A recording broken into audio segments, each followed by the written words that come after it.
Hello and welcome to the D&D Treasure Chest One Shot. So, like I've been saying, this is a stream where I've scoured the internet and scoured video game history to find a bunch of games that most of these I didn't know about, and I think we're just I'm pretty sure many people don't know about. They're all really interesting D&D games, or they're all really interesting games. They might not be good. Some of them aren't, I wouldn't exactly call good, but they are all interesting, and I think it's at least good to know that they exist and that they exist because even some of the ones that aren't good, it's interesting to see what people like how far people were able to stretch like Dungeons and Dragons for either like different games or like basically what sort of games were inspired by D&D because D&D has had a long history of inspiring a lot of different things. Now, I had a list of hold on, 1, 2, 3, 4, 5, 6, 7, 8, 9, 10, 11. Yeah, I had again, some of these are games y'all have heard of. Some of these are games I've actually already played on the channel, and I just wanted to give a brief shout out to them because of how good they are. Some of them are games that I don't know, I don't think y'all know about, or I don't expect y'all to know about. Some of them are games that I didn't know about, or I just don't think many people know about them in general. It was, but just to go ahead and start us off quickly, it was going to be just 11 games.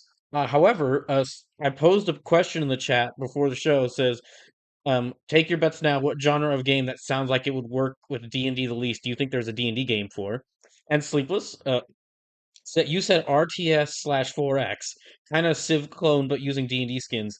And we now have a bonus 12th game because you are kind of right. This was actually not a game I was going to there's a lot of games that I had hoped to feature on here, but I couldn't get them. Like, I actually even bought them and tried playing them, but I either couldn't get them working for I couldn't get them working for I couldn't get them working with like the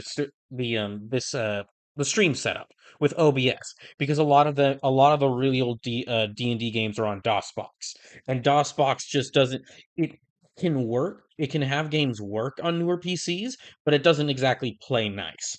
And then some of them just so there were I had to cut like a I had to cut this list was cut in half because of all these games I couldn't include on here because of this. Or because I found them and then just people were talking about I found people that talked about them in much greater detail than I could. But yeah, so just to give a brief mention to just to reward you for your answer, Sleepless, you are kind of right.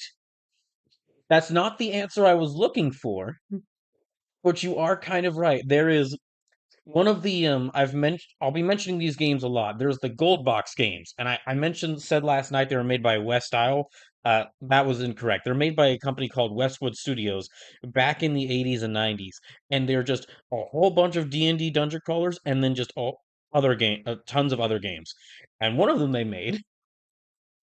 This is a this is someone else's playthrough of a Stronghold Simulator. It's or excuse yeah of strong D&D Stronghold Kingdom Simulator. But yeah, it's it's not exactly a RTS.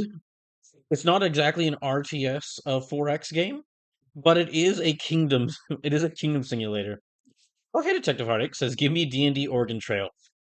That might exist. That I would not be surprised if that exists. Basically, I found that, especially in the 80s and 90s, you could slap D&D on anything, and it would and they would make something for it. Yeah, that wasn't exactly that wasn't exactly the answer I was looking for, Sleepless, but because you did give a correct answer, I felt I should mention it. So yeah, it's not exactly an RTS 4X game, but it is basically a kingdom simulator or a kingdom builder. But anyway, that was the just the bonus 12th game. Now, for a lot of these, some of them I'm just going to only be able to show trailers because I really wanted to talk about them in detail, but I couldn't get them, or they're games that I've already featured on the channel that games I have already played through on the channel that I felt I should just mention them again to remind you because I want an excuse to talk about how much I like them. But I mean, I've already fully played through them on the channel.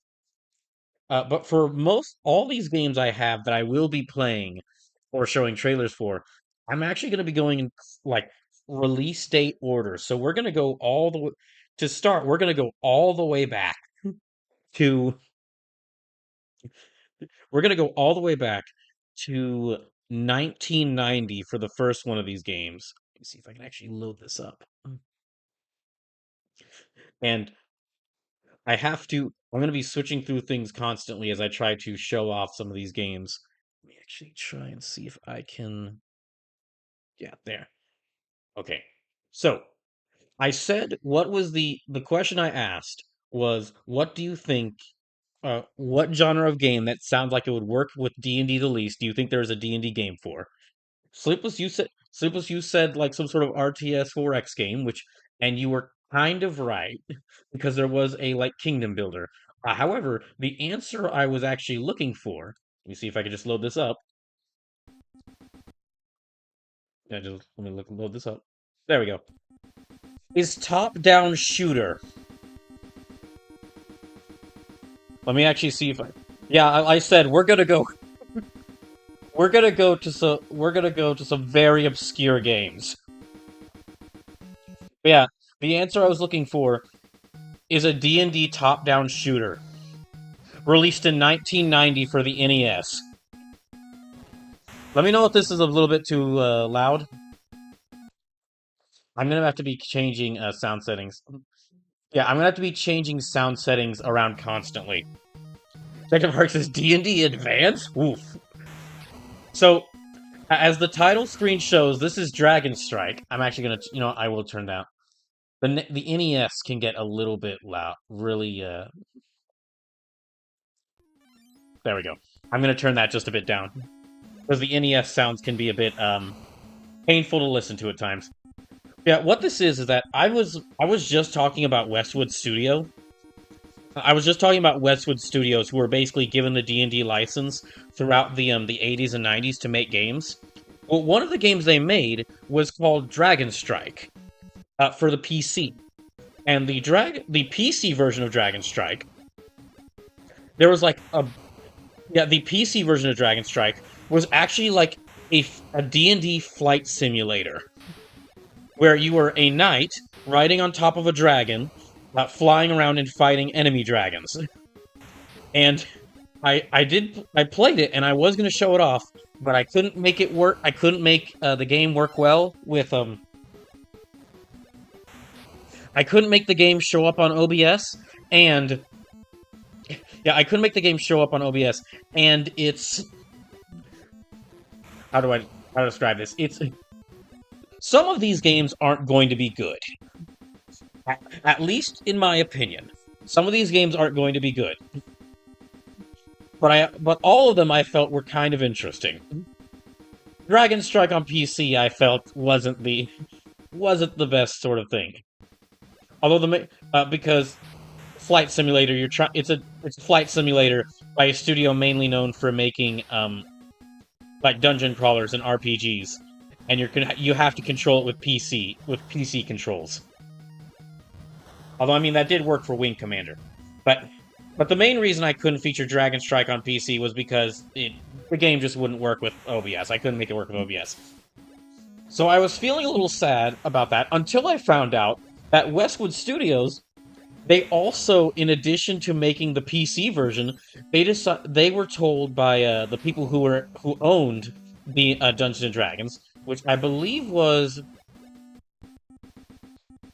it was in 1990. Oh, hold on, it was in 1990, so it would be like not Wizard.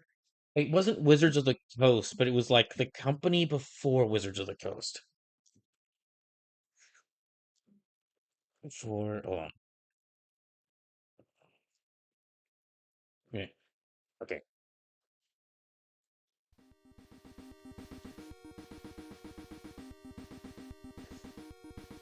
TSR. It was by TSR. Yeah, TSR in order to make a bit more sales. TSR kind of wanted because TSR wanted a bit more sales. I mean, I guess I could have just looked at the copyright information they showed right there. But anyway, yeah, TSR was wanted a bit more wanted a. They saw that the NES was kind of getting really popular, and so they wanted a D&D game on the NES. And so they went to Westwood Studios and says, "Hey, could you put a D&D game on the NES? Could you put I don't know if it was specifically Dragon Strike they wanted, like they asked for. It might have been. I believe it was Dragon Strike that they specifically asked for, but I'm not 100% certain. But Westwood decided, okay, we'll port Dragon Strike to the NES. And so they decided to make it a top-down shooter. So yeah, there was a... Here, I'll go ahead and play. So yeah, I'll go ahead and play a little bit. Show you what this game is like. And, well, for starters, one of the reasons I found this so interesting is that unlike in the PC version of Dragon Strike, where you are a knight riding on top of a dragon, here you just control the dragon. So, to my knowledge, this is one of the few D&D video games where you could actually control one of the Dungeons and dragons. But you basically and there, yeah, you have three dragon choices here, and they're each a different class choice. You have the bronze, silver, and gold.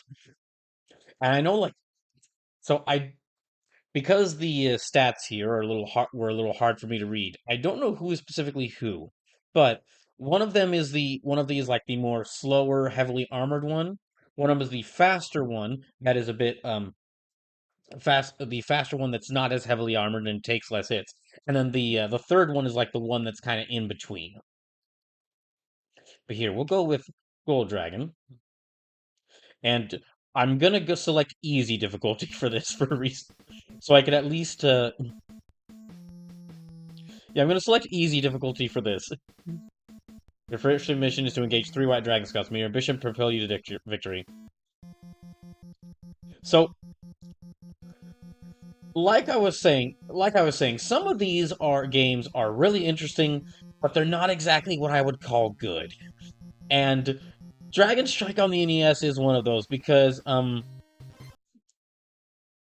this is not just a Dungeons and Dragons top-down shooter. This is a Dungeons and Dragons top-down shooter that you control with tank controls. Uh,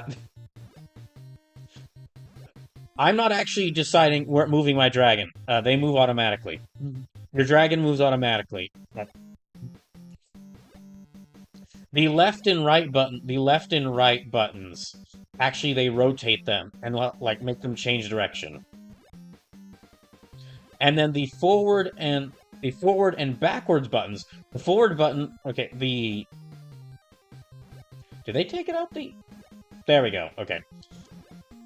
If you're above the right terrain, the forward button will actually move the dragon closer to the ground. And the backward button will pull them back into the sky, pull them back into higher in the sky. And you have to be at different elevations. You have to be at different elevations to destroy certain enemies. So my attacks are missing that catapult because I'm too high. So I have to get lower in order to fight it. Something. Come on. So yeah, I forget which campaign setting this is in. This actually is set in a specific campaign setting where there's like a big dragon war.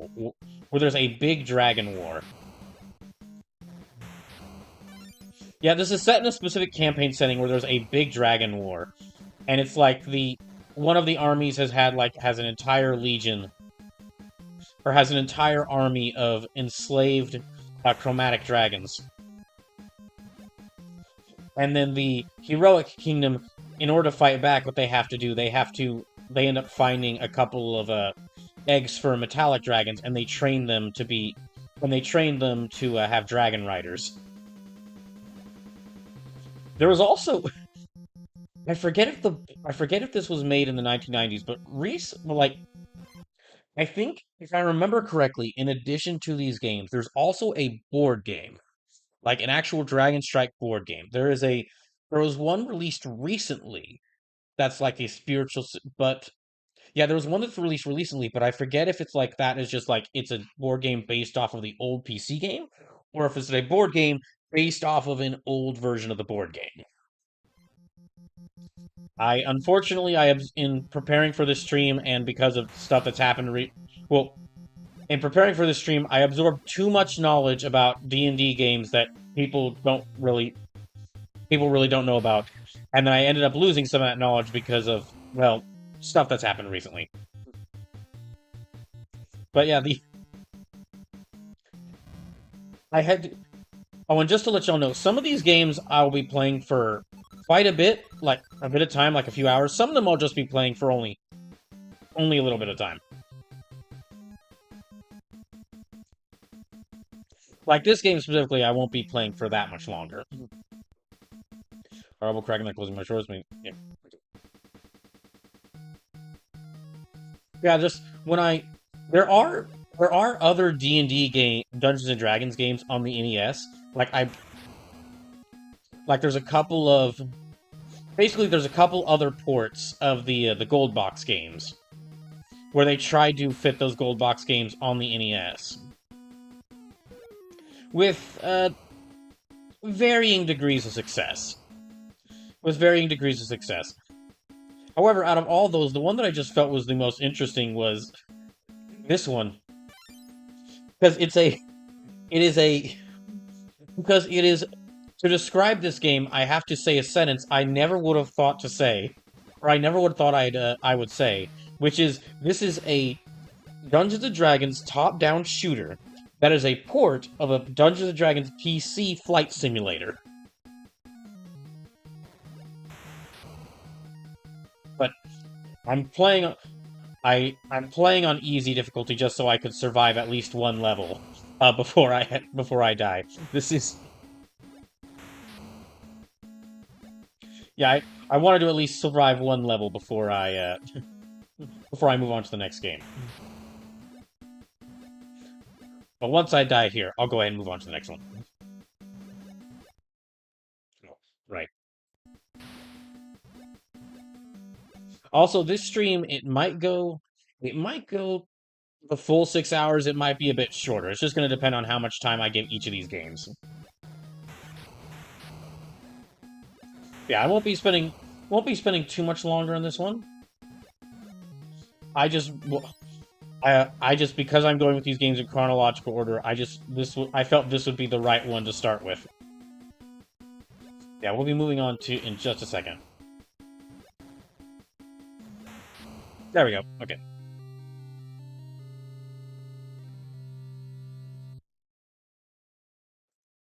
So now that's the first one done. Okay, let me close out of that.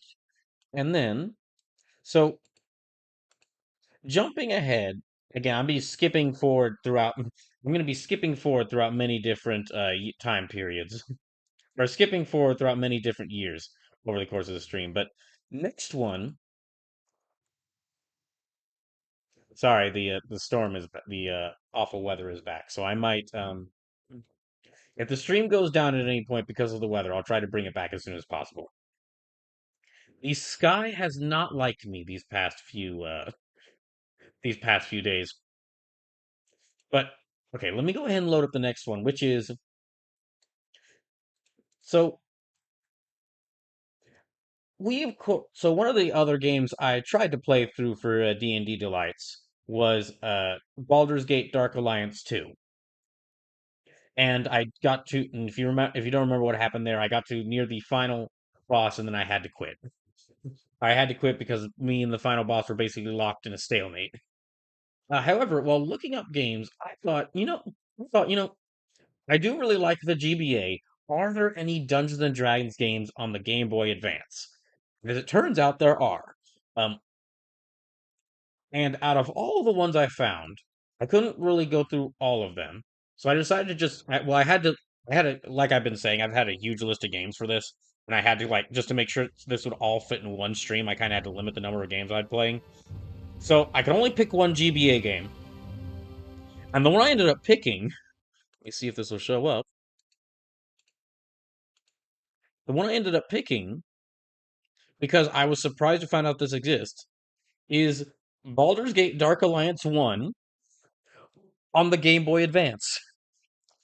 There was a Game Boy Advance port of Baldur's Gate Dark Alliance 1. It's a rather scuffed version. It's a rather scuffed copy of the game. You can't pick any instead of five playable characters who are all like different classes who are like different classes and races. You really can only pick between three classes, and it's all just one guy, and it just really decides like what shirt you're wearing. So we have the fight. So there's the fighter who gets the brown shirt. There's the wizard who gets the pink shirt, and then there's the archer who has the green shirt. So hold on just a second.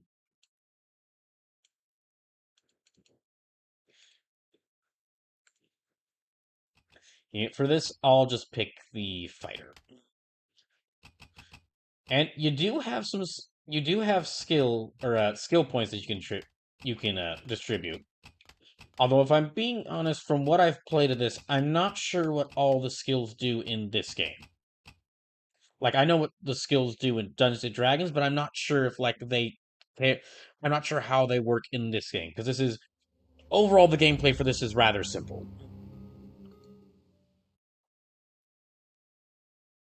It's a it's a simplified version of it's a simplified version of Baldur's Gate. It's a simplified version of Baldur's Gate's Dark Alliance for the consoles.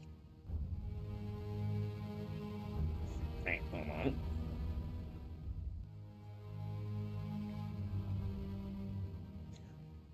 So you're away from your travels. Like instead of the full-on cutscenes, sometimes they'll just have at some points they will just have like screenshots of their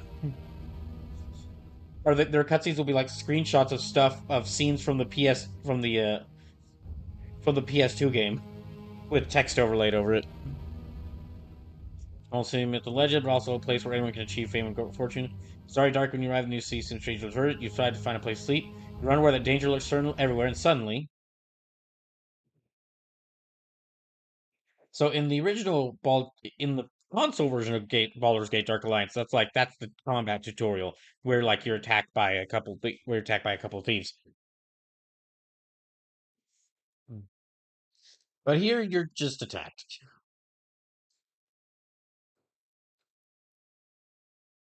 Oh wait.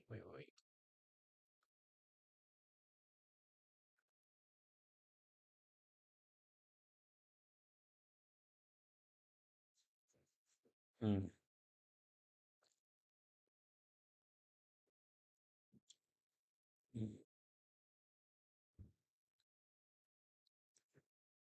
All right. So it's like some life lesson looks like I did make off with all his possessions. Okay, and now our character wakes up,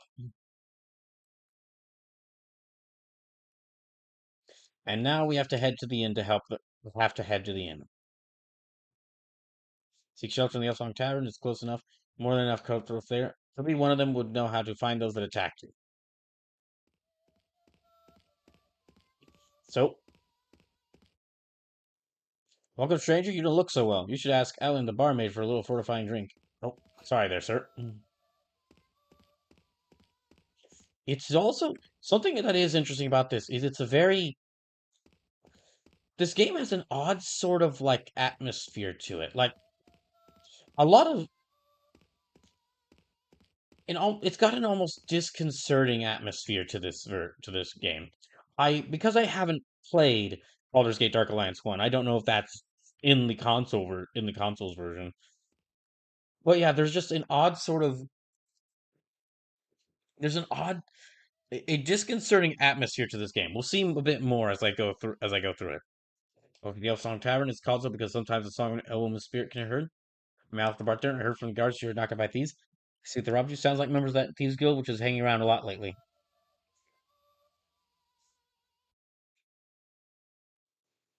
A lot of people have disappeared since their arrival. The majority of them were members of the old guild. They are known to strike silently and suddenly using the underground passage of the city. If you want to get your items back, you should take a look in the sewers. You can access the sewers through the tavern cellar, but there are a lot of huge rats down there. They must have been driven out by the movements of thieves and other sewer rats. Ah, yes, the great thieves versus rat wars. I'll make you do if you wipe out those rats. I'll give you the key to her sewers. If you want to get into the cellar, you need to get the key from Elton, the keeper of the tavern's keys. He's near the fireplace. All right. Yes, I'm Ethan. Told you to get down the cellar. Here, take the key. Be extra careful. The rats down there are huge. But I found all kinds of things in the cellar. Once I even killed a beholder, which is now stuffed above the fireplace. Oh God, I would not feel, I would not feel comfortable drinking with a beholder's corpse right above me. Believe me, if you see one run, it knows magic as well. But in the cellar, you only find rats, I think. Take this dagger. It's a little old, but you never know. With those freakish rodents, you might need it. The tiniest is the size of a dog, and they won't hesitate to attack. All right, now let me see if I can. So you do have like the sort of equipment, the sort of like equipment and gameplay that Baldur's Gate that I remember from the Dark Alliance games. It's again very toned down.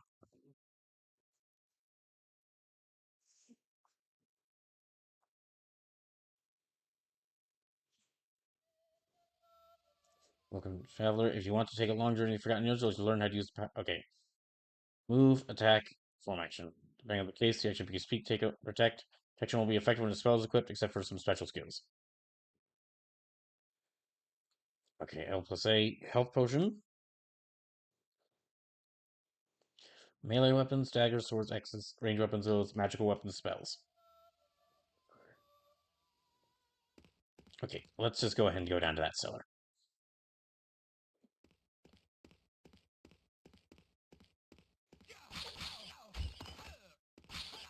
And suddenly the game is silent. At least for now. Yeah, there's a bit of odd silence to this game, at least for this opening part.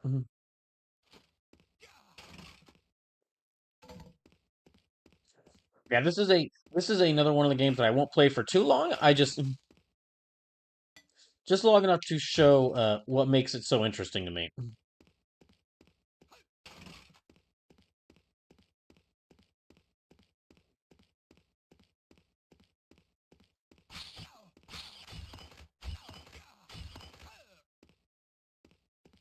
Hmm.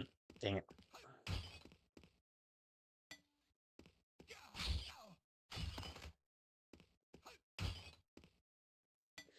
Dang.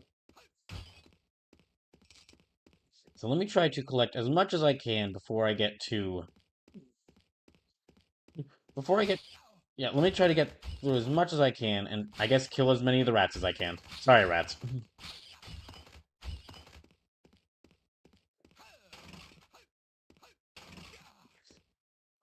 Yeah.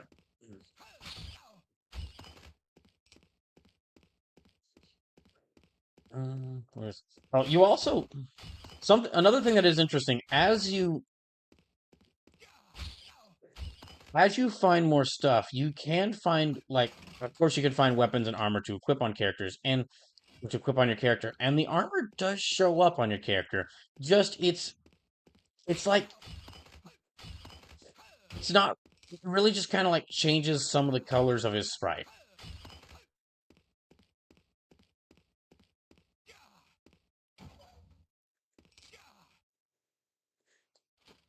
Oh, here. This is actually a perfect time to show what I mean.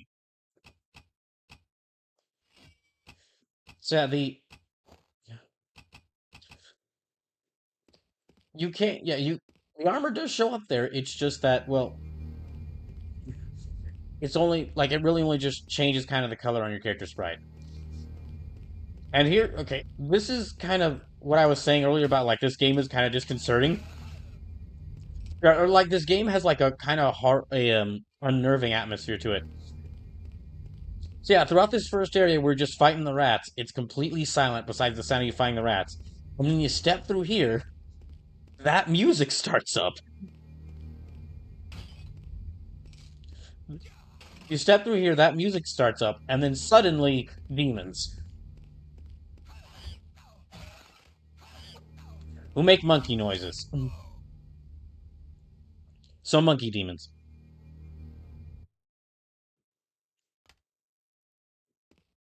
But that was about as far as I got. That's really about as far as I've gotten into this game. There really wasn't. I didn't feel encouraged to play through a lot of it. But from what I did play, it did.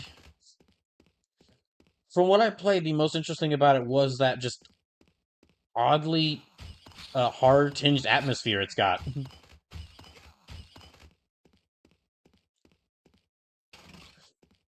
But I think that's good enough for that. I think that's good enough for this game. Let me go ahead and move on to the next game.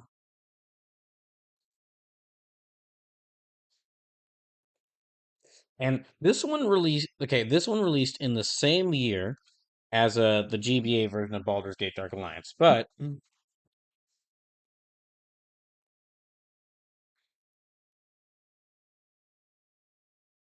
hmm,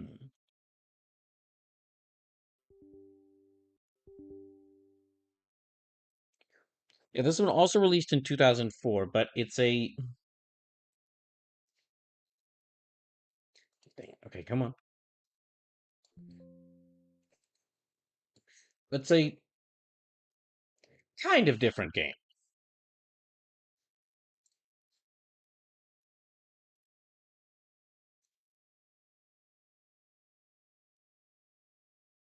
So this next one is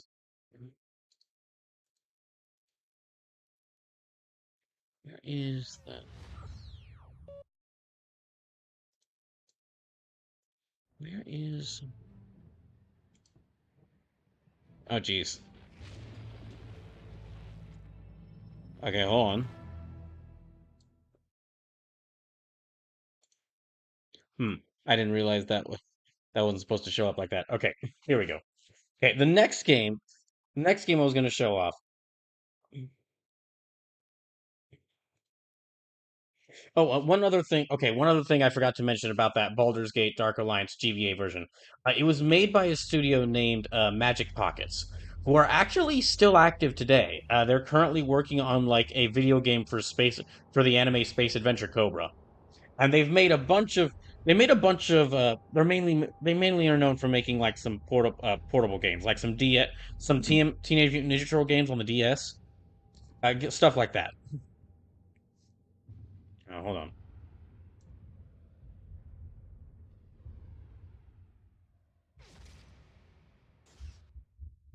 But yeah, this next game is Forgotten Realms Demon Stone. This is a released for PS2 in 2004. It's a it's a 3D hack and slash game where you basically have about three different.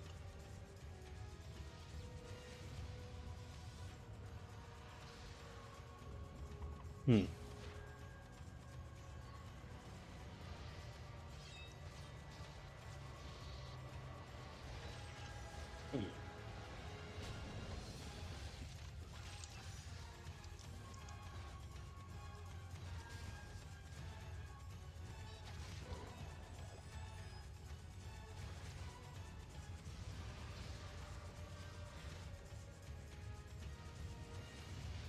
Hold on, just a second. Hmm.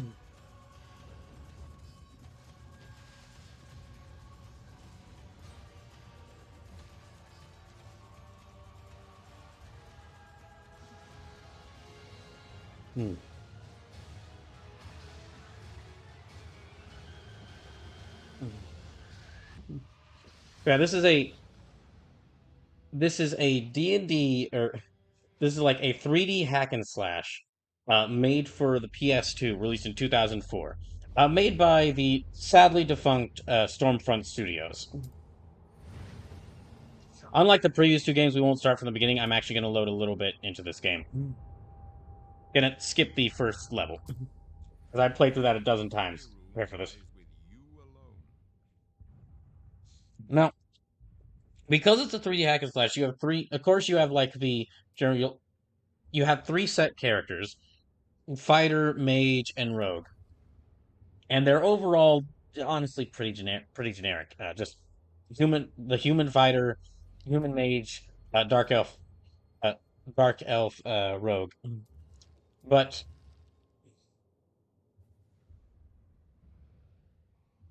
hmm,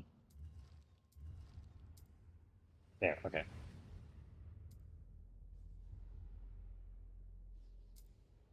The I fate of must. Faerun lies with you alone. No, okay. Let me go to the next level. Chapter 2. Descent into Gemspark Mine.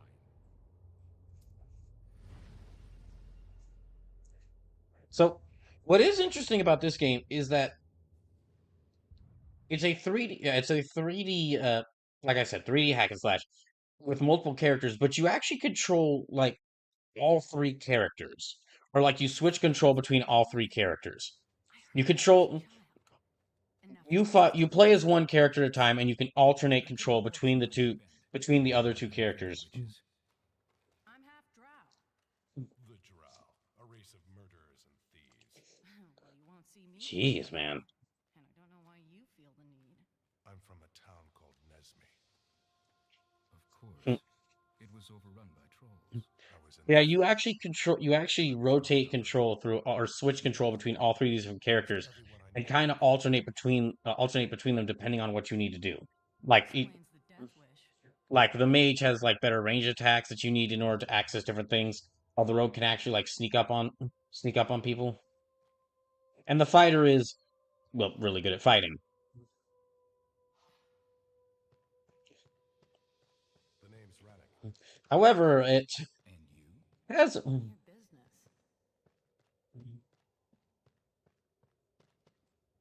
Oh wait, hold on. Let me try to remember this. Yeah, okay, there we go. I think. However, while it's kind of cool that you can control all three members of the part, like you control all the members of the adventuring party at. Yeah, it is kind of cool that you control all three members of the adventuring party. You just kind of alternate control between them at a time. It's it does suffer in that actually the action gameplay is kind of really simple. Dang. Really, the main reason I'm featuring this one here is just I just thought it was really interesting that like D&D has a had a full on like 3D hack and slash game, and I'm sure that there are others, but just well, there's the Baldur's Gate Dark Alliance games, but those are a bit different. This is full like this one takes out like the RPG elements of like Dark Alliance, and is just full on hack and slash. Mm. One thing this game does do well is actually kind of the scale. Like these areas you're exploring through are really big, and you're fighting like a bunch of enemies at once. I think, come on. Even though they're all kind of the exact same kind of enemy. Like yeah, even though it's kind of the exact same enemy, just a bunch of them at once. Now, I will admit that I've only gotten through some of like the early portion. I only completed like the first level, and then I've completed some of this level. So they could have a bit more enemy variation later. This is just what I've seen from the opening levels of the game.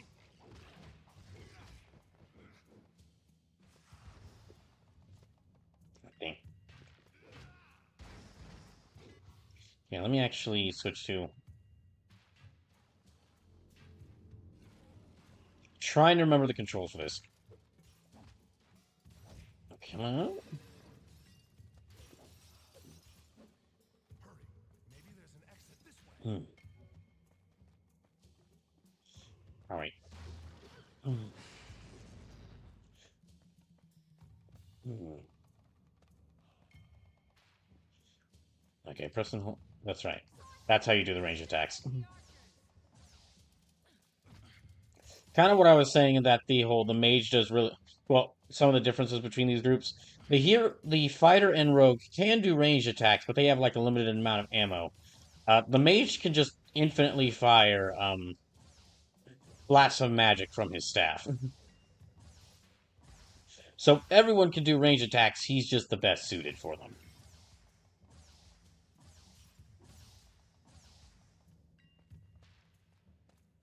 I would mock him for knowing only one spell, but I mean, he can fire that spell infinitely. So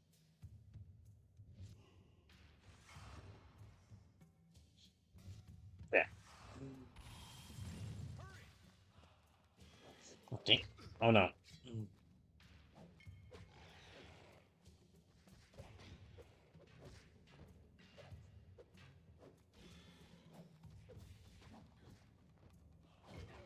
Okay. Well, there aren't. Sorry, I said that there was only like one group of enemies. It's really two. There's the archers, and then there's the orcs with axes.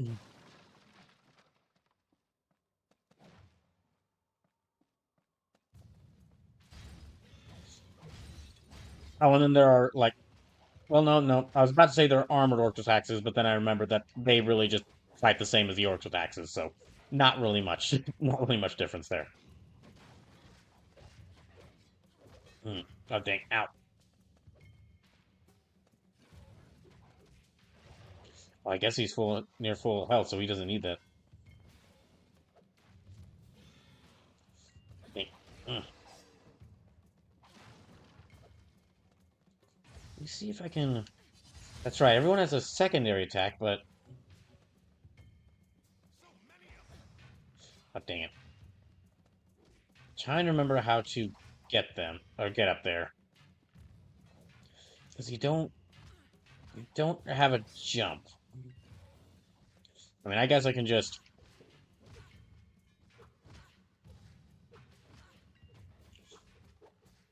Here, let me switch to.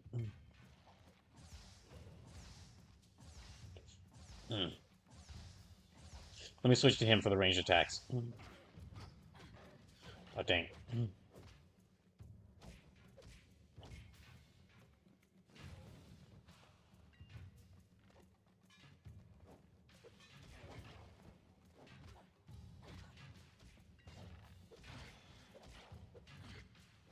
Hey Jackie, welcome in.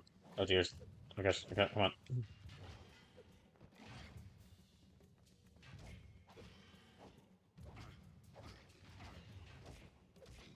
Oh, come on. Oh, damn. Yeah, if you're just coming in, welcome to the Treasure Chest One Shot. This is part of a event of thing a series of streams I'm doing called D&D Delights, where I'm either playing through. Most of them are me playing through a bunch of like playing through some Dungeons and games, either like Dungeons and Dragons video games or games inspired by influenced by Dungeons and Dragons. This stream is a little bit different though. This is actually uh, what I've done through what this is I went through and found a bunch of really obscure games, either are D&D games, like official D&D games. They're like either heavily influenced by D&D or inspired by D&D.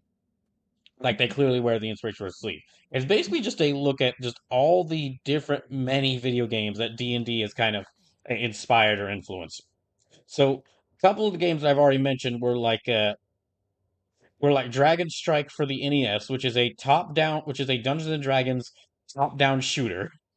It's a Dungeons and Dragons top-down shooter for the NES that is a port of a Dungeons and Dragons flight simulator for the PC. That was just one of the games I was looking at. And then I also already played a bit of like the GBA port of Baldur's Gate Dark Alliance, which is kind of a almost a bit of a more horror take on Dark Alliance. And then this right here, this is Forgotten Realms Demon Stone. This is a PS2 hack and slash for Dungeons and Dragons. Not action RPG like like there have been a lot of D&D like turn-based RPGs and there's been some D&D action RPGs. This is this is just specifically just hack and slash. You can't make your characters here. You have three characters, a fighter, mage, and a rogue, and you kind of just alternate control between the three of them. and they each have like specific abilities. Like the rogue can hide in specific areas, and if they can sneak up on enemies, they can do a sneak attack on them for massive damage.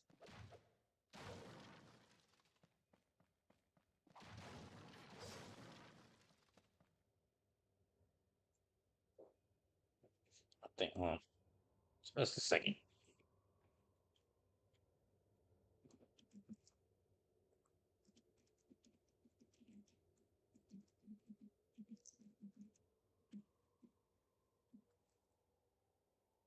But there's a whole bunch of games that I'll be playing throughout today's stream.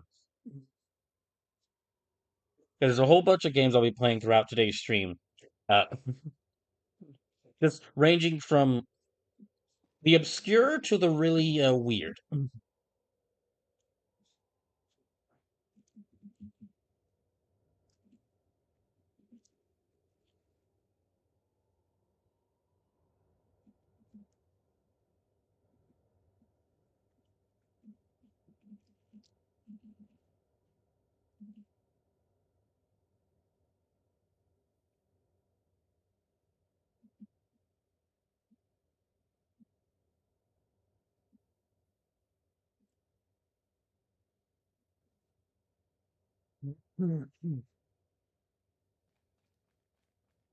So I have about yeah, I have about there's I had like the full list of games I actually checked out. I actually like looked at for this is nearing like in the range of 50, like 50 to 60 games. But just to fit this all in one stream, I had to like really cut down on the number. I had to really cut down. Basically, just had to really like You were not heavily supposed cut this down to feature like to actually give plenty of time to all these different games to the games I wanted to feature. So my full list of games was like 50. It's really only going to be about like 11 or 12 featured today. I had to force myself to fit this all in one stream, specifically because it is called the Treasure Chest One Shot. I mean, it's in the name right there. Yeah, it's in the name right there. I had to include it. But also I realized that if I started like a series of streams about this, about weird or obscure D&D games, like that could fit. I quickly found out that that could take a long time. Oh, also some of the games I wanted to play, also some of the games are like really obscure or like not really obscure. They're like really old PC games that just actually wouldn't work with OBS. Or I couldn't make work with OBS.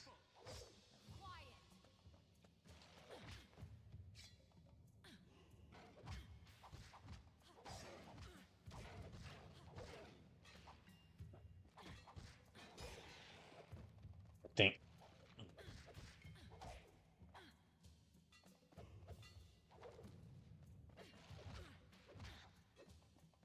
I think.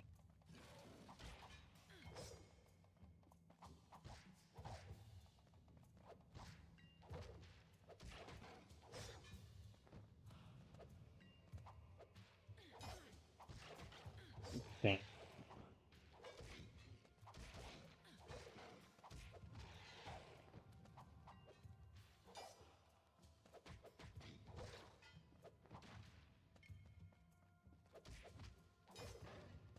But there won't be much more of this game. I'll move on to the next game in just a second. The half-drow rescuing humans.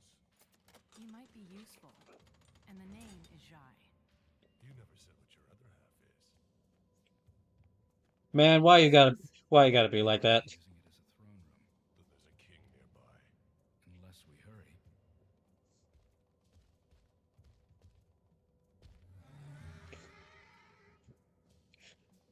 Look, man, if half of your dialogue is really just hey, look, man, if half of your dialogue is just gonna be calling out that one of your talking about how one of your party members is a drow, you're gonna end up being my least favorite character in this. Here, I won't. I'll switch over to the next game in just a second. Yeah, as you can see, there is some things interesting. Like the idea of like a D&D hack and slash is pretty interesting, but there's really just not a lot to this one. It's at least in these early levels, there's really not much to it. Okay, hold on.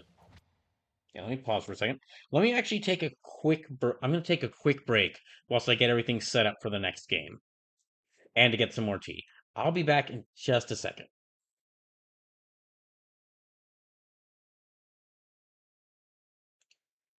Jackie says D&D hack and slash. You mean every beat 'em up from the 90s?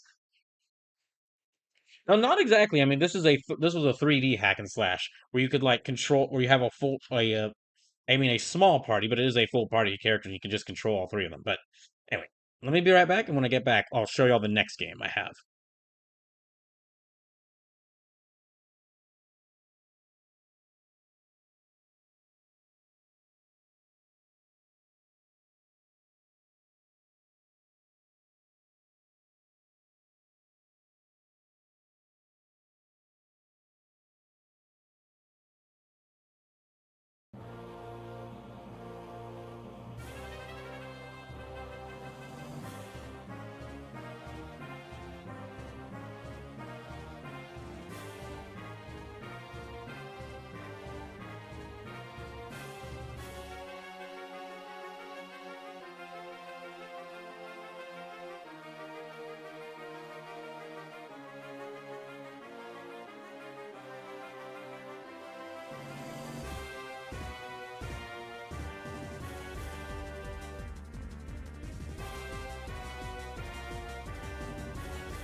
Okay, so should be back now. Um, all right. So the reason I had to take a break was because the well, one of these the game I'm about to talk about just right now is pretty simple. Won't require. I can't. I wasn't even able to get it. So I wasn't able to get a copy of it, so I can't play it. But like the game directly after that, is gonna take. It took a little bit of work to get everything working. But the next game I wanted to mention, this is one of those. So far, all three of the games I've mentioned are games that are like they've been. They are official D&D video games. Um, but the next one is like we're now going to start getting into like the games that were heavily that aren't official D&D games but are like like the influence on them is very clear. So just make sure I got this. Make sure I got this. So the next game I want to mention, I actually one of the things I did for D&D Delights was I played like through the off I played a bit of the awful official D&D fighting game, which was like Iron and Blood Warriors of Ravenloft. Um and that was the only I said during that stream that that was the only official D&D fighting game. And that is correct.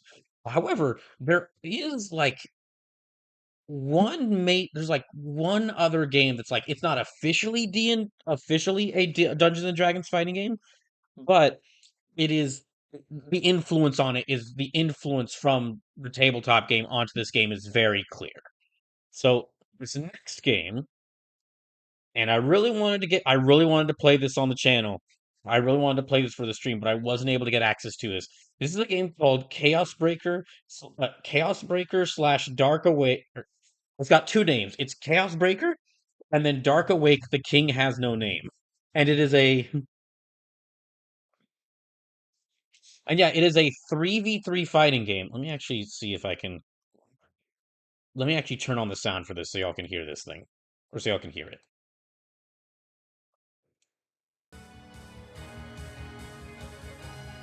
I'm going to turn that down a little bit.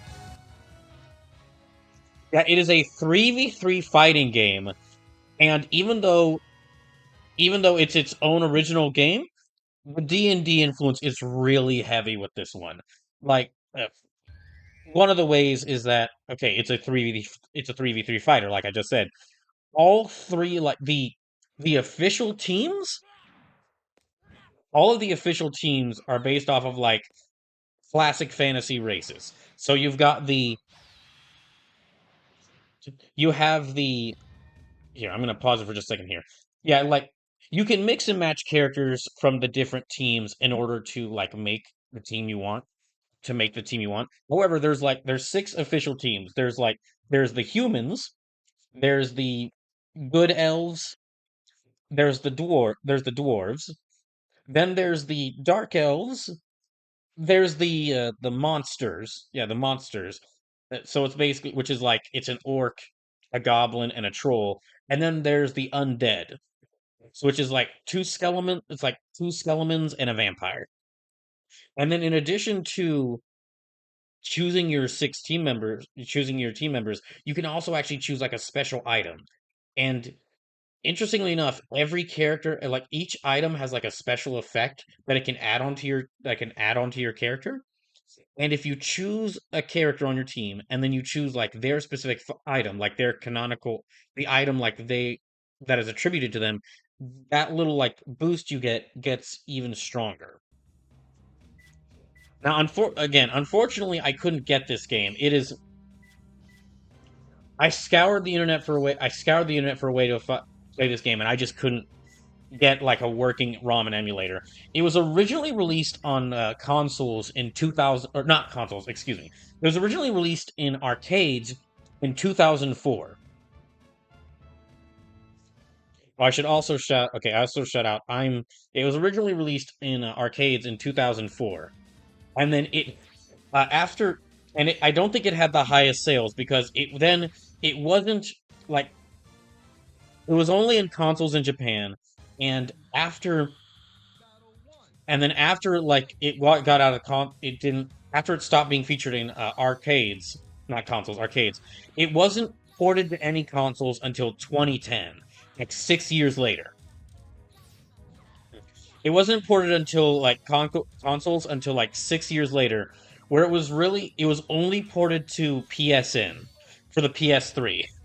So it went from being an a Japanese only arcade game to a Japanese only PSN game for the PS3, which is why it's probably like been a bit little difficult in order to get. Yeah, I wanted to give a shout out because I couldn't I couldn't get footage or because I couldn't get this game to actually play it for this stream. I ended up looking at footage, and this person Loading Geek, or this channel Loading Geek, they have actually quite a few videos of quite a few different playthroughs of this game. And I mean, from what I've seen, I wish this game was available. While I haven't gotten to like actually play it, just the really strong fantasy theming to it, and the fact that it's like you are making a party, you are making like a party of characters for your matches because you're building like a three character party. That feels like the right way to do a Dungeons and Dragons fighting game. Instead of a 1v1 fighter like Iron and Blood Warriors or Ravenloft, a 3v3 like a 3v3 tag fighter where you basically make a like a party of characters and have them fight. And also the way this game does it where it has like a character for at least one character for each of the fantasy races or classes. Like again, you got like the and it's not all D&D influence on this. There's a bunch of other influences on this on as well. Like you might have seen like the male human character the male human character in this game when he's in like the opening clearly has like some guts influence on him. Yeah, this guy here clearly has like some sort of some guts influence on him. But another really interesting thing about this game is like what they do with all the different fantasy races and the characters they use to represent them.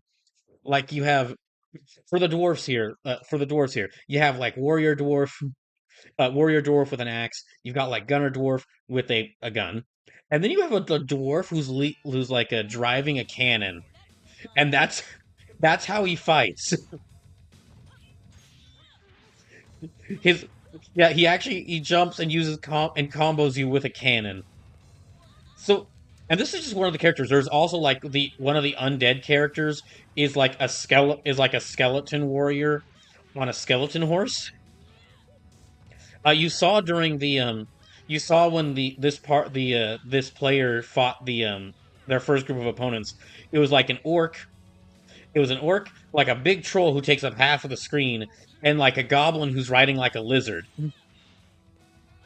So the amount of like variation they were able to get with all the different fantasy characters, it really feels like they did a better job of making like this. Feels like this is a fighting game that's truer to Dungeons and Dragons, or takes like does better with like Dungeons and Dragons. Its influence from Dungeons and Dragons does better with its influence from Dungeons and Dragons than the official Dungeons and Dragons fighting game. Although I have to mention that's not on Iron and Blood Warriors or Ravenloft's team's fault.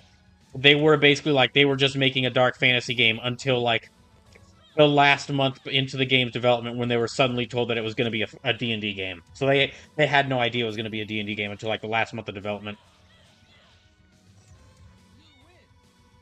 Jackie says, I absolutely would be trying to main that dwarf cannon. If this game were to somehow get a re-release,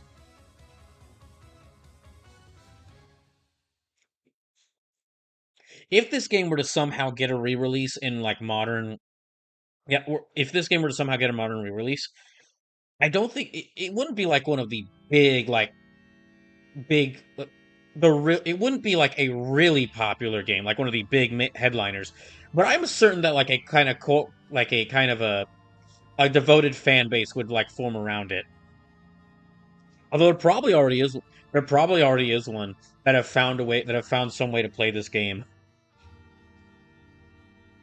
But I think if this game were to get a modern re-release, I think it would develop even more so of a cult audience.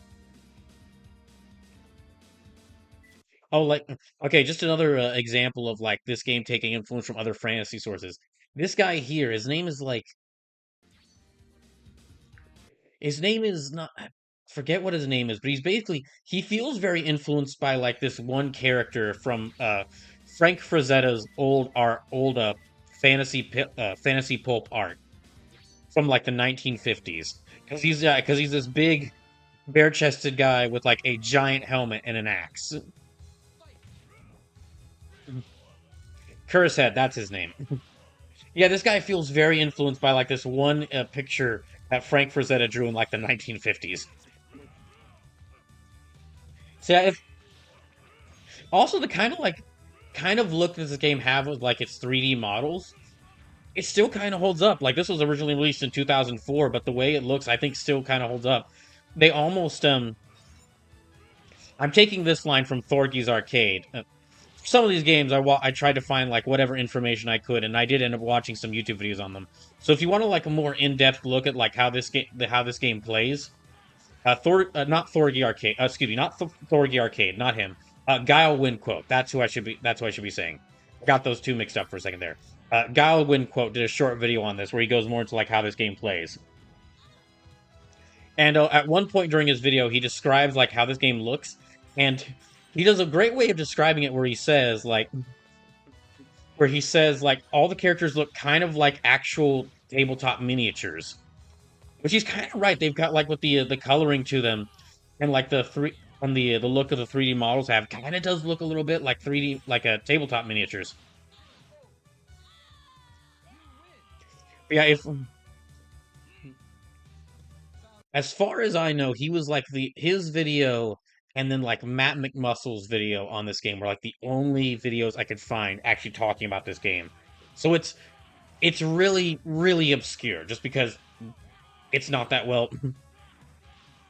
It's really obscure just because there's the only official ways to play it were like in arcade in 2004 and PS, and if you downloaded it from PSN on the PS3, so it's in Japan because it was Japan exclusive. So I know this was developed by Eolith, but I forget who published this game. Well, no, wait, it was Taito that published it. Wait, yeah, it was like right here at the beginning. Yeah, it was Taito that published it. So I forget if Taito's even still around, or I don't know if we'd ever see like a re-release of this game. But if we did, I would love that. Okay, so that was one of the games that I couldn't get for. I really wanted it to feature it in this. I really wanted to feature that game. Again, that was Chaos Breaker slash. Well, Chaos Breaker was its first name in two when it was released in arcades in 2004. It was called Chaos Breaker. When it was released on like PSN in 2010, its name was changed to like Dark Awake: The King Has No Name. So that was developed by Eolith and published by Taito. I'm not sure if that would ever get an official re-release, just because. Yeah, I'm not sure if that would ever get official re-release, just because of how or just because well, it was only released in arcades in 2004 and then like PSN in 2010. So I'm not sure they'd be able to get that.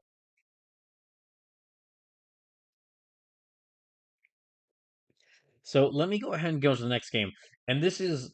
The reason I really had to take a break was for this game and the game after it. So let me try to boot this up. No, okay, it's not this one. It's the other one. There's actually two games from a series I'm about to talk about, and these ones I'll be playing a bit. I'll be playing a bit of. I'll be playing for a little bit for a bit of time in order to show them off. So let me boot up this first one. Hopefully this will work. Oh gosh. Let me know if the stream starts looking really weird. Jeez. I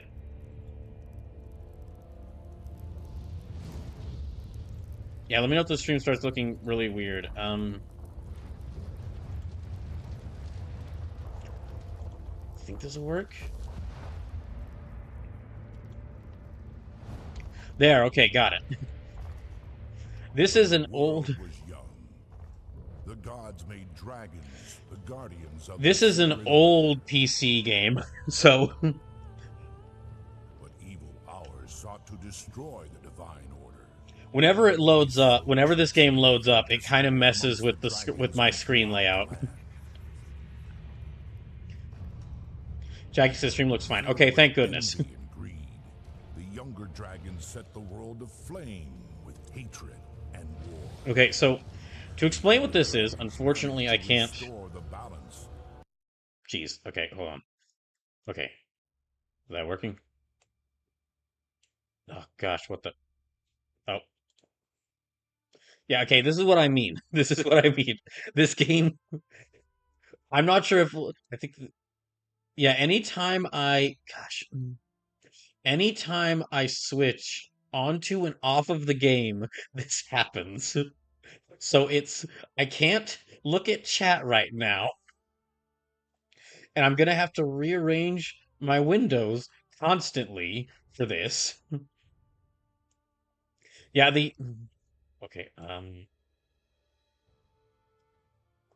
me try and move this over here. I'm gonna try and move this over here. Hold on, I'm gonna move this over here. Gosh dang it. Oh my gosh.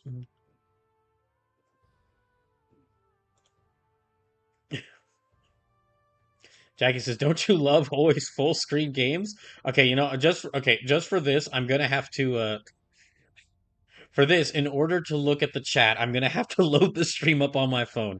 This is So I mentioned that there's a lot of games that I wanted to feature on the for this stream that I couldn't. This was a big reason for them. A lot of these are old PC games, and they won't run well with how I do this. Okay, if I can just load these up. Let me just load up the chat for a second. Just a second. Just give me a second.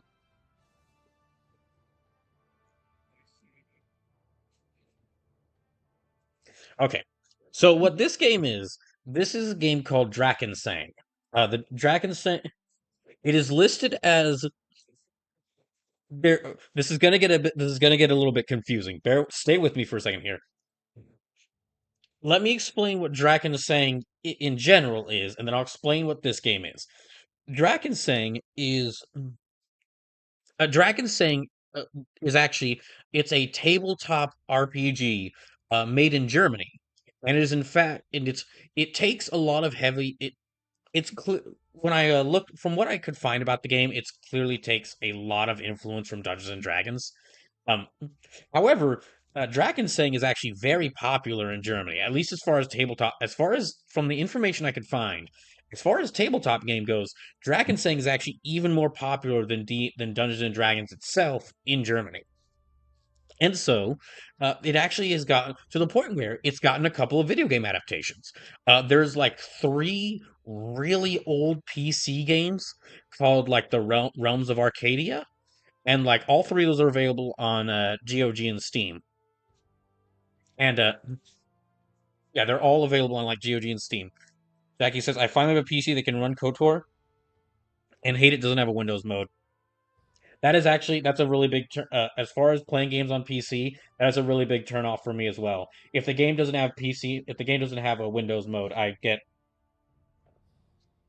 really annoyed. But anyway, so there were a couple of I'm gonna have to pull up all my information about this on my phone just because of how this is messing up my computer.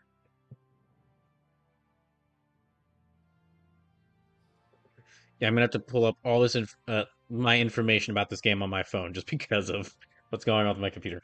Okay, so like I said, there were these really old PC games released in like the 90s for Drakensang. And then there were also a couple of 3D tabletop game inspired turn-based games. It's sort of like they're sort of very heavily like kind of like what Dragon Age is, where it's like a 3D third person game where you can explore walk around the world and explore it. But when the combat starts, it's turn based, and you basically like characters do their like they do their automatic actions. You can either depending on which game you're playing, you either like you basically like they either auto attack and then you tell them when to do their skills, or you just decide their actions. It's one of those. Although both of these games were actually, I believe they were released before Dragon Age. And so, okay, this information is about to get a little bit confusing, but this is some of the stuff I had to go through for the stream.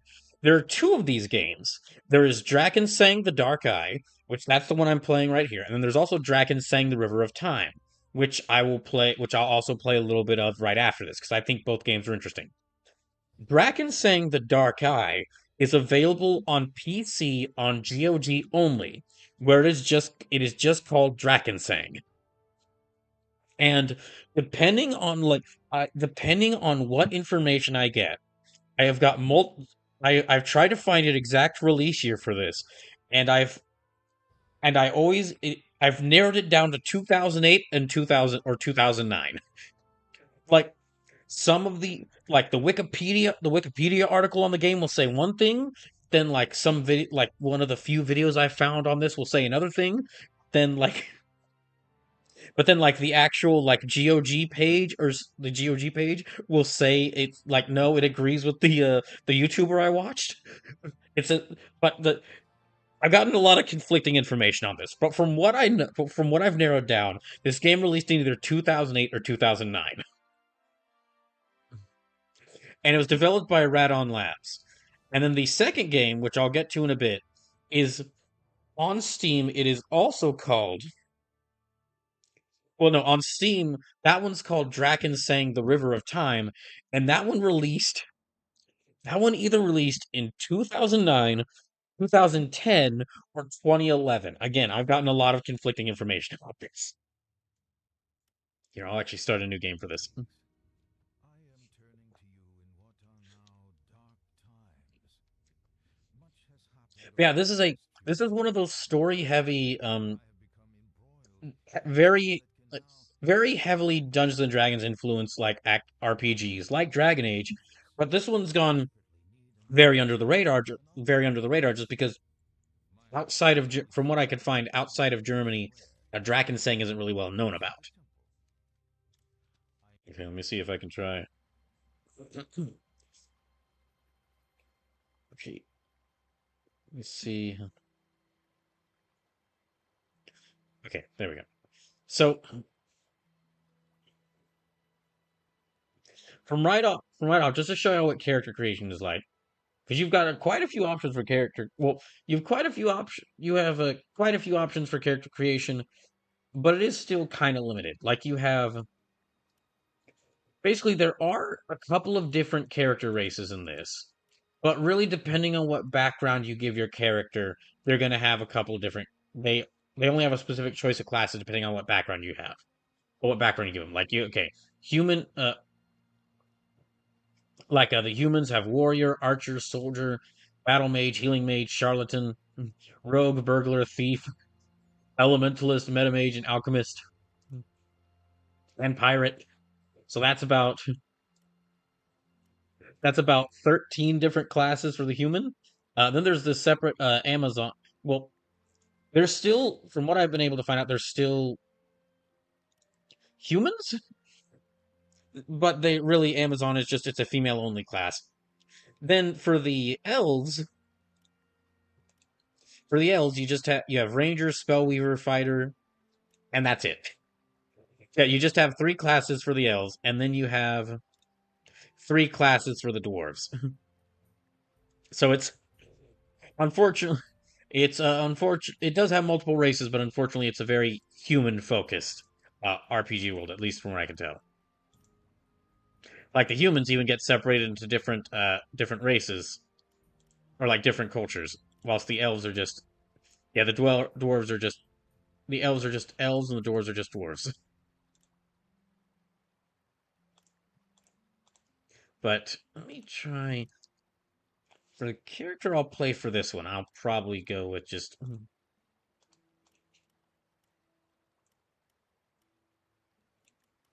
I'm just gonna go with here. I will go with just trying to think about which character I'm going to play for this a little bit. Also, I guess I can go with just standard warrior. The character creation, it is also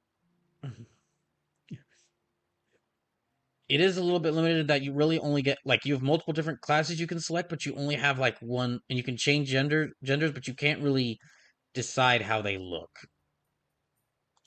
Here, this will be our character. Because the world adventure, you will meet many people on your travels who ask you to do favors of various sizes for them. The life of a hero involves gradually collecting a great number of tasks and a large amount of information. In order to keep track of all these things, you will carry a book. Okay, well that's just the quest book.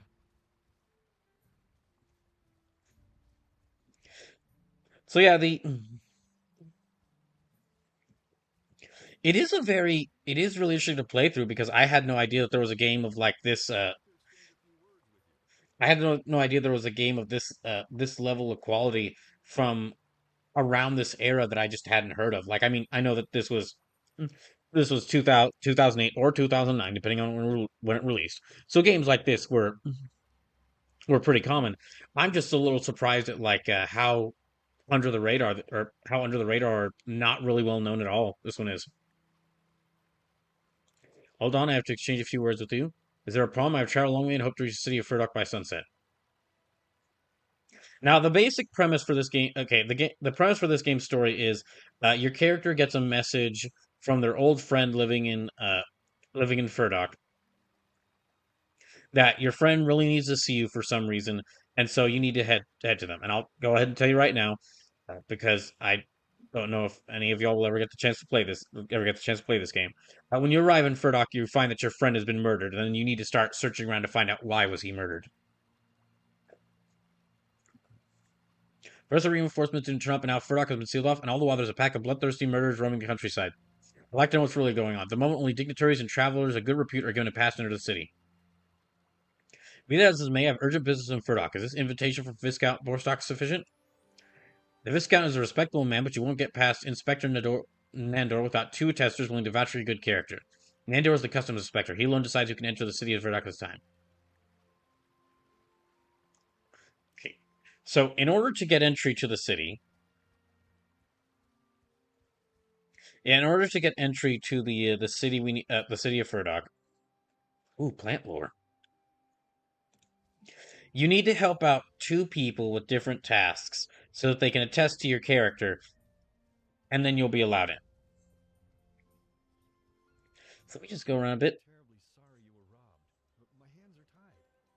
But it's an ancient heirloom, and of course, I'd be extremely grateful.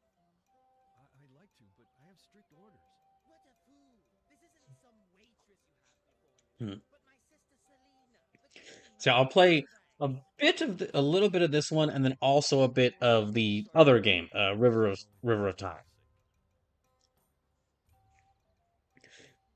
I probably won't.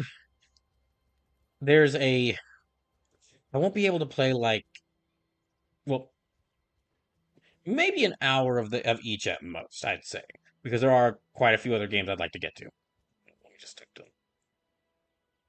Yes, I'm Gernot Brookshire and Charlie Furdock. I overheard your conversation with the guard by chance. Although you know I was robbed, this thief stole a very valuable diadem as a family heirloom. That's most regrettable. Is there anyone in particular who you suspect? Well, it was. Go ahead and say it was Draenor, your beloved Draenor. So, what's going on here is this lady had a very important treasure to her stolen, and they believe that it was her betrothed. So she wants you to at least find Draenor, and she wants you to at least find Draenor and see if he did in fact take that diadem. Okay. Do you have an idea where Draenor might be hiding? Uncle Backthumper. He's an old friend of Draenor. I can't say that I like him, but perhaps he knows something. Okay. Yes, good. I'll go and search for him. Let me go ahead and okay. Let me check my inventory to see what I have. Because yeah, this game doesn't start me off with anything equipped. Okay, character sheet. Left hand side, right hand section. You can switch between 6 tabs. So your inventory, talents, combat talents, special skills, spells, and recipe book. Okay, so inventory carries objects. All right. Let me give Gernot sword and their shield. Talents reflect your character's personality and capabilities. Each character has what is known as basic talents. On the other hand, special talents must be learned, unless your character possesses them from the outset due to particular circumstances. Now, let me go ahead and... Yeah, I'll go ahead and keep that equipped for now. So...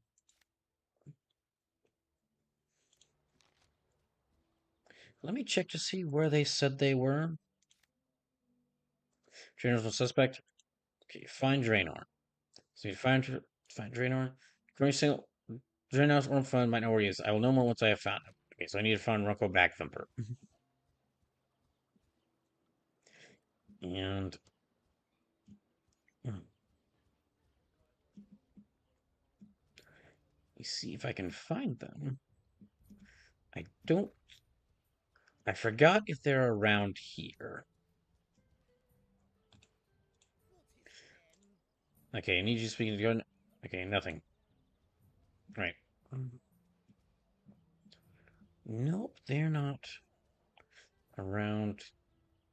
Traveler, no. Here, I'll just go ask her where she thinks Runkle is. Answer a few questions. Like to more trade, speak to Nando, the custom inspector. Perhaps you could tell me. Okay, I'd like to know more about Draenor. Do you have any idea where I might find him? He's definitely not here in the village, and nobody can get through the. You don't think he's gone into the woods, do you?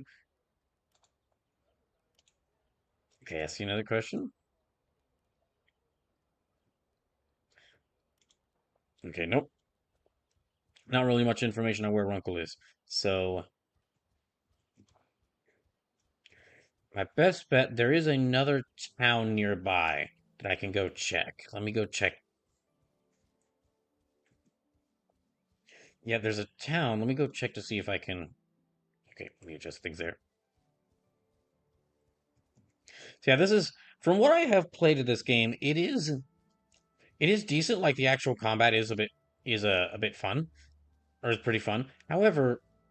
Oh, there you are. However, I'm not sure if I'd want to fully play through it. Partially just because whenever I try to load it, my computer has issues with it. Are you Runkle back?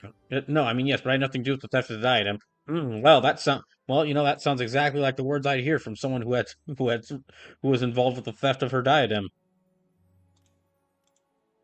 Let me try... Otherwise, you'd have left town long ago. I thought you might have idea where I can find Draenor. There's a strange man at Selena's show earlier. He couldn't take his eyes off her. Whereas everyone else had their eyes glued to her beautiful body, he only had eyes for her diadem. Believe me, I know that look. That certainly does sound suspicious. How will that help us find him? He spoke with Draenor after the show and looked as though he was threatening him. Who could Draenor be? That stranger is in league with the gang of murderers. If you can find those scoundrels, you will find Draenor. I don't know where their hideout is, but perhaps the innkeeper at the Jagged Blade can help you. Hope you find them. Thanks to Selena, I can't take 10 paces without arousing the suspicions of the town guards and villagers. We can never complete our mission without the help of someone who can move around freely. Wait, mission? What mission? Oh, well, it's too late now. Draenor and I wanted to join the Guild of Thieves in Furdock. We're actually here for our entrance examination. Well, okay. I don't think you're going to make a good thief then, sir. We have to complete 3 tasks, which requires exceptional skill, which is why I came with Draenor. I'll have to think about that first. So, let me go find that innkeeper, see if he maybe knows where this hideout is. Just save.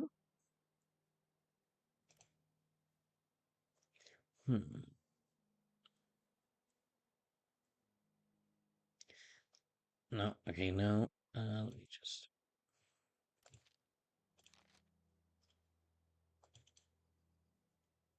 I'll be fine. I should be fine.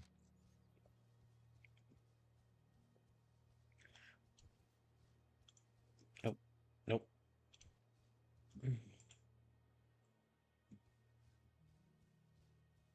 So the inn should be... Yeah, okay, there it is. In a very...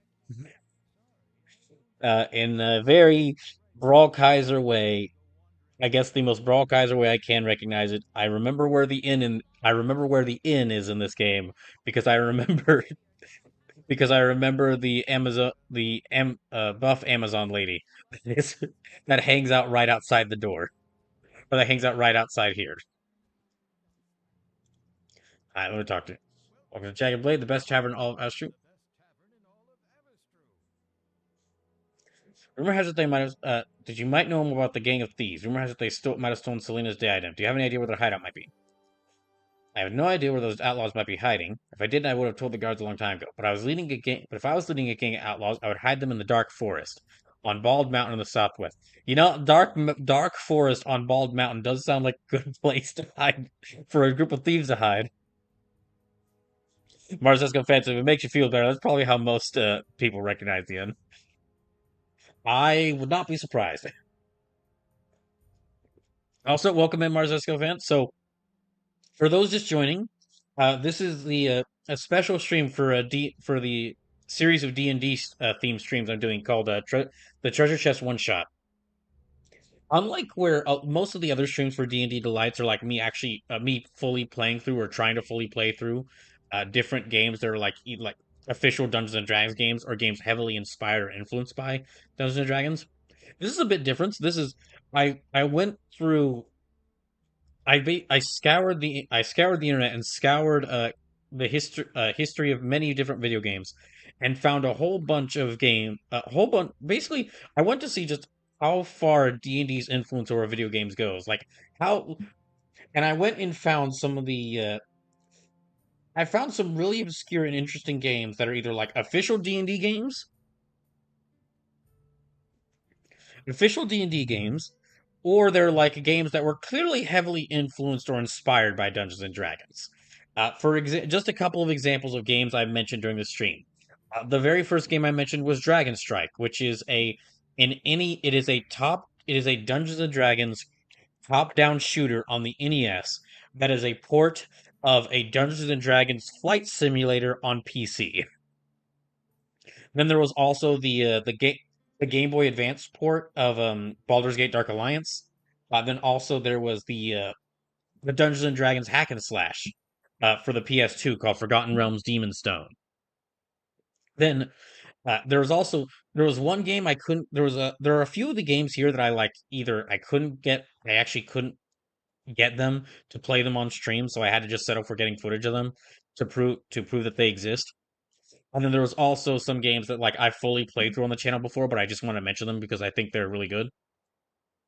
But one of the games I could not get I actually could not play this game because I couldn't get it was it is called Chaos Breaker, and it is also called Dark Awake The King Has No Name. It is a 3v3 tag fighter that is very heavily influenced by D&D. Like all the different all the different there are about there's like 18 characters in it, and the storyline teams or like the teams in storyline are all focused around like a different fantasy faction. So it's like humans, good elves, evil elves, dwarves, monsters, and the undead. And it's got like the basically the reason why even though I couldn't play it, the reason why I wanted to feature that game was even though it's not an official Dungeons and Dragons fighting game, it feels more like even just looking at it, it feels more like an official it feels more like a Dungeons and Dragons fighting game than the actual official Dungeons and Dragons fighting game. And so this game here, what I'm playing right now, Jackie says, "Night on Bald Mountain is a famous orchestra piece and used in Fantasia." Oh no, I've heard about that. That's why I was saying that. Yeah, Bald Mountain is a perfect place for a group of thieves to hide. Yeah, what this game is, um, this game and the one I'm gonna play after it are called Drakensang. There are, and what Drakensang is it is a tabletop game. Is a fantasy tabletop game, made in Germany. That has it's quite a it is clear it is quite a bit of quite it's been influenced quite a bit by Dungeons and Dragons. However, Drakensang is actually more popular. The tabletop game is actually more popular in Germany than official Dungeons and Dragons. and it's had a couple of video game adaptations of it. So there were a couple of like really old PC games called like Realms of Arcadia that were based off of this. And then there's the two games I'm playing today, which is Drakensang the Dark Eye, and then Drakensang the River of Time. Although wait, hold on. It's yeah, Drakensang the River of Time, which are like these sort of like 3D PC RPGs. Yeah, 3D PC RPGs. This one this one was like released in either 2008 or 2009. I've gotten mixed answers to that. And then the other one I'm going to play was released in either 2009, 2010, or 2011. I've also heard mixed that is another one I found mixed answers about that. And there's the other Drakensang game I found out about, but I did not play this. I didn't play the Realms of Arcadia one, and I didn't play this one I'm about to mention. The most famous Drakensang game is an online MMO called Drakensang Online. Like when you if you were to look up if you were to try searching for Drakensang video game, the most of the results will be Drakensang Online. By Rondra, what now? Couldn't overhelp but hear your conversation with the innkeeper. Perhaps I could help you. Adara Kirkham needs help, and don't you forget that. Fair enough. Thought you might want someone to help you find a bear. Just getting bored of waiting for permission to continue on the Furdock. When I heard that a wild bear had been attacking villagers, I thought that might be sort of a challenge, a nice way to pass the time. Well, if you're that bored, perhaps you'd like to accompany the Dark Forest. I'm sure we'll find play challenges and steps. And now we have our first party member, who's joining me to go to the Dark Forest because she's bored. Hey, gets me new party members. So, excuse me, if you're looking for a new challenge, Alstone the Hunter has not visited the village for a while. Could you go to the Dark Forest and see he's in good health? Sure. I'll go ahead and add that to my list of things.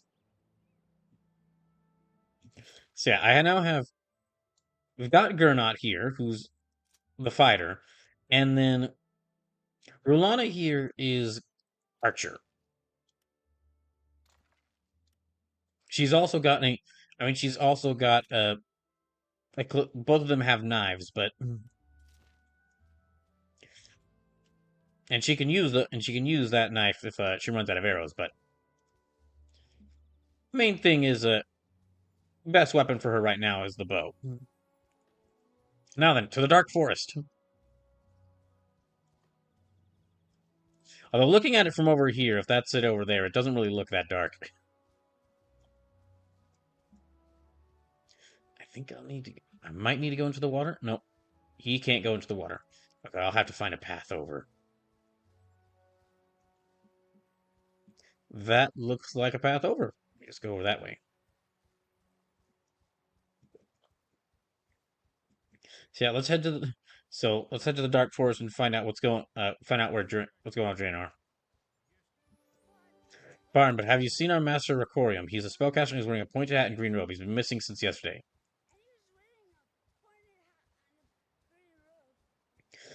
No, I haven't come across him. Doesn't sound familiar to me. The most magnificent Ricorium Muntagonus is one of adventurers Archmagus. He's a magister extraordinary and spectabilitas honorable causa of festum. He's also the guardian of the encyclopedia historian. Oh, all this is just to you, isn't it? You're not wrong. He's known for his investigations of the reptilian and draconic conspiracies that threaten our civilization. Ah, he's a conspiracy theorist. He's learned many great scholar, now he's lost. He's probably wondering about. Well, I say conspiracy theorist, but I mean, I'm curious what would count for a conspiracy in a fantasy world like this, where monsters are very commonplace. Yes, we are, and we're also his magnificence is not the youngest anymore. He can be a little distracted at times. Could you search for him? Sure. We're at the end of studying local traditions and appreciating the nuanced delights of Furdock Pale Ale when he suddenly disappeared. Do you know which direction he went? Innkeeper said that Master Corey mumbled something about gathering herbs and left the direction of the Dark Forest. Okay, let me see if I can go find him. Add that up to my list of people I'm looking for. A lot of people getting lost in this dark forest.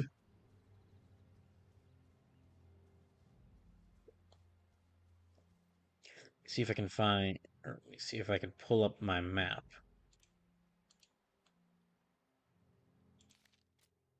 Yeah, three separate people. Three separate people that I need to find in this forest. Let's go searching for them.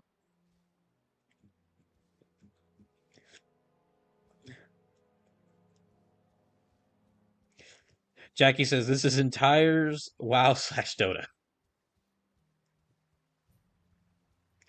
Right.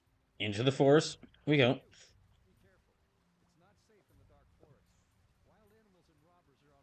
Let me actually turn the sound up.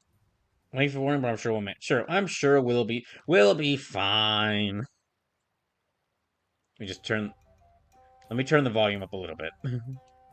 I realized I must have had it down. I must have turned it down last time I played this.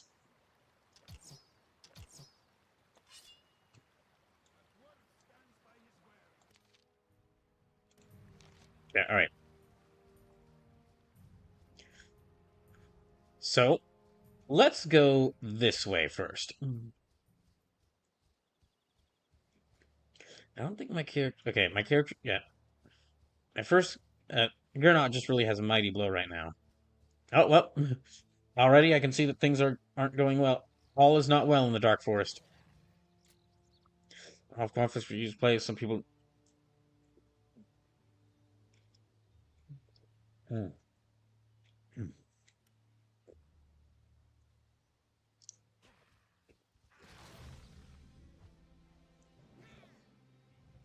So yeah, this kind of, okay, now remembering that this one kind of goes by Dragon Age rules, where your character auto attacks, and then just your character auto attacks, and then you can tell them to do specific skills when you feel like it.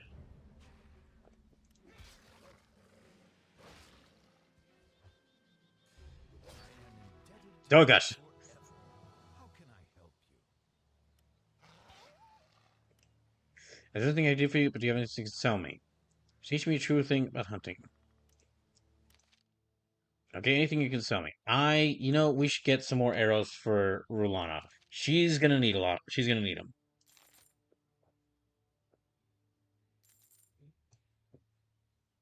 Wait, oh, I must have given those back to him. There, 100 arrows. Now, there is a bit of crafting in this game, but I haven't really done anything with it. I haven't. I don't really engage with crafting much in most of the games I play. Jackie says maybe they should change the name to the Not So Dark Forest to lighten the mood. That's not a bad idea, really. Maybe if they changed it to something other than the Dark Forest, so many people would stop getting lost in it. Okay, I'm gonna change to.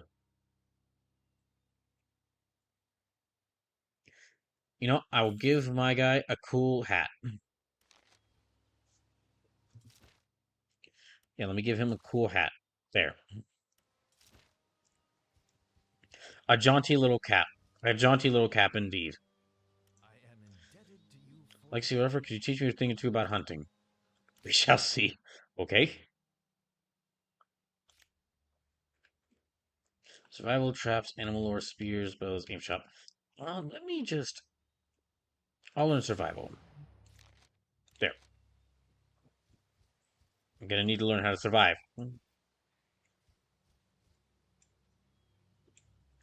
Right, so.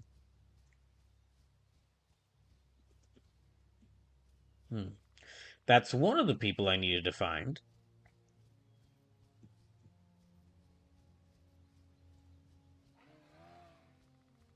Oh, excuse me. That's one of the people I need to find. I can't get over there. Let me see if I can go around it.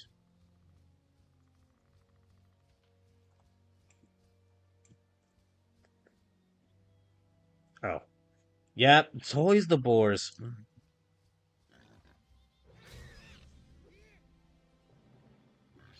Oh boy. Rulana? Where's she at? Wounds when your character has just received a wound. In addition to physical wounds may be caused when your character. Okay. Rulana, she's not here. Where'd she go? Maybe she got bored.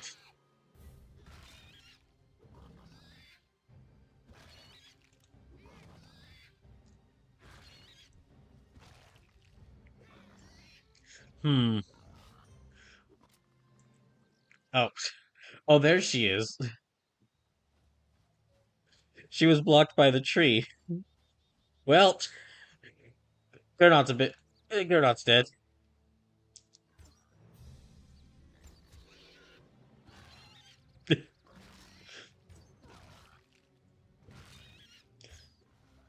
Oh, geez, what the?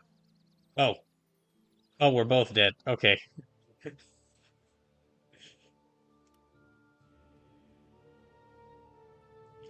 Well,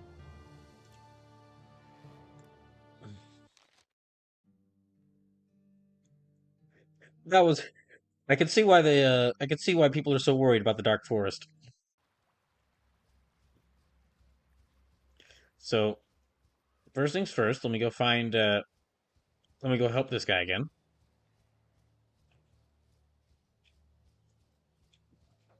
Where is she? Okay, she is falling behind me here.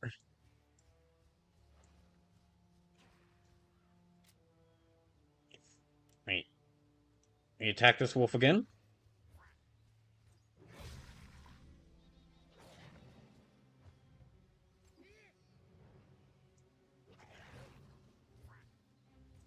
I'm keeping an eye on her this time to make sure that she's actually helping out. The thing.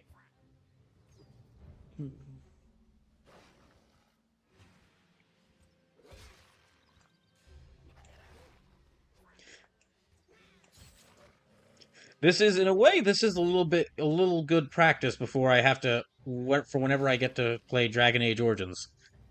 Which is still, that is one of the things, I still plan on doing that as part of D&D Delights. I am Okay, indebted. do you have anything you can sell me? Alright, let's get the arrows.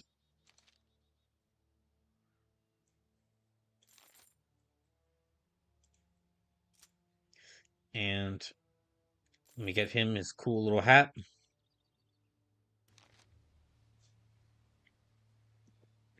We'll skip learning survival now. Clearly, clearly, learning survival did not help me much previously, as my character did not survive. No, let me just.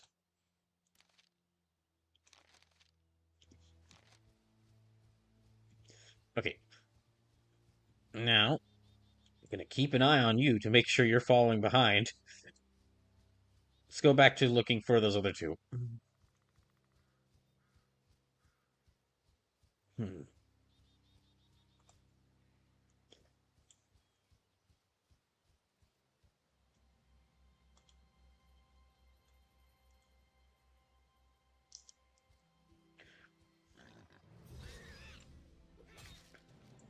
Rulon.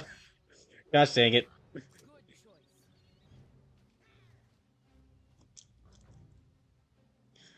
There. Let me have her attack them now.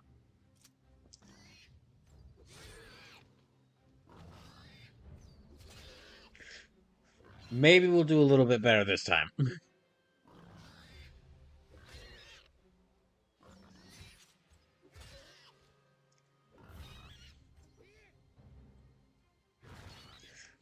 Actually, check our inventory.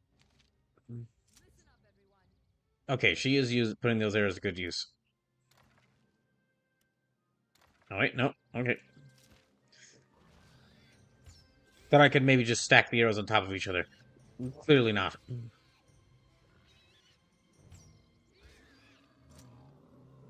Hooray!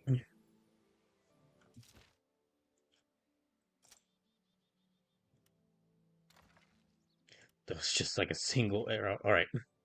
You know what? I'll just set that one singular arrow to the side now. We'll save that for later. Marcisco fan says, D&D, Bacon eats you.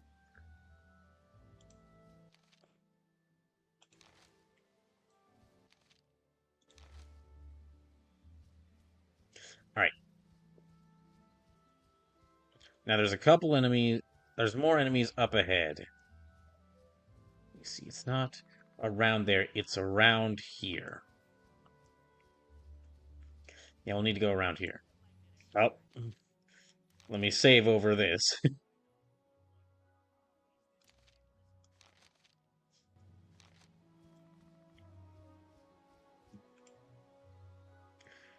Let me wait for her to catch up as well.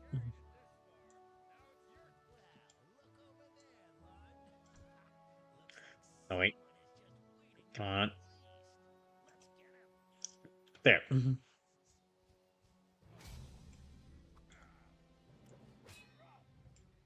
Rulana, are you helping out? Rulana? Are you doing anything? Okay. Drink blood, my sword. You're carrying a bow, Rulana. You don't even have a sword, you just have a knife.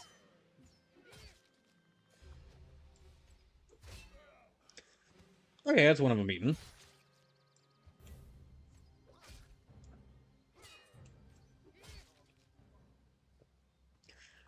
And now let me just take everything from them.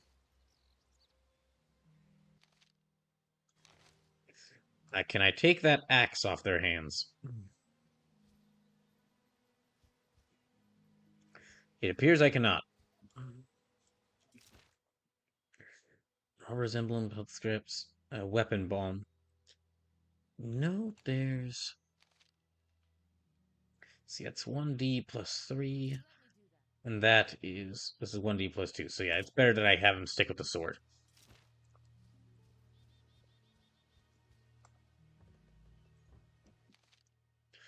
Ooh, okay. There's a couple of good items in there.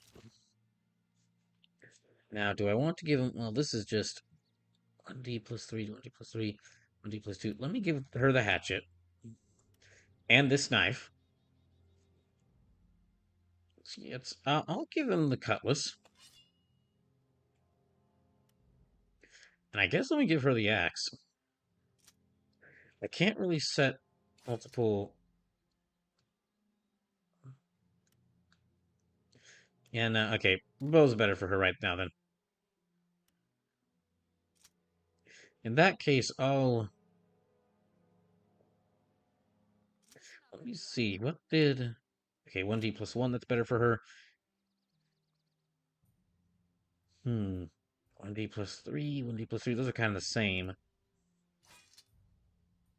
I do like the cutlass a little bit. I kind of want to play against type by not playing someone who uses a sword, because that's honestly what I play as in like every tabletop RPG. However, that cutlass is pretty cool looking. So I need to go this way.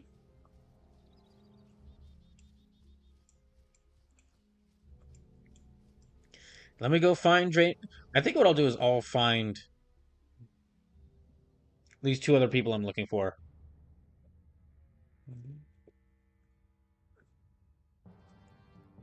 And that'll be a good stopping. Yeah, I'll go find these two other people I'm looking for, and then that'll be a good stopping point. Where I then... And I'll move on to the next Drakensang game. I got you the diadem. Now give me your word of honor that you won't do anything to Selena. That is definitely someone who wants to be in the Thieves Guild. Good. Very And that is definitely the look of someone who you should not trust. your lover. She is of no further interest to me. Now A lizard man? have the diadem. Darn, I wish that was one of the... Darn, I kind of wish I could play as him. God is not here to protect you. Heal him. Oh. Is he just going to disappear? Yeah, he's disappearing. Alright, then let's go help him out. Jackie says, now that's just being speciesist. I'll take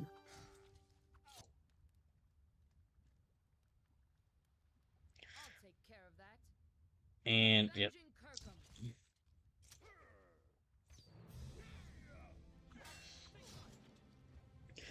Kind of an off-topic thing to mention, but one thing I love in modern, well, specifically like modern D&D or like D&D after like they open up the floodgates and let people start developing their own stuff for D&D.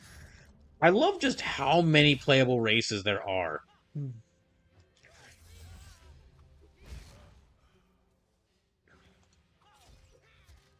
It actually feel for a lot of these older games that I played, it felt for a lot of these like really old games that I played, it felt really weird going back to the games from like first around the time of first or second edition D&D, where they're just like, oh yeah, all orcs are immediately the villain.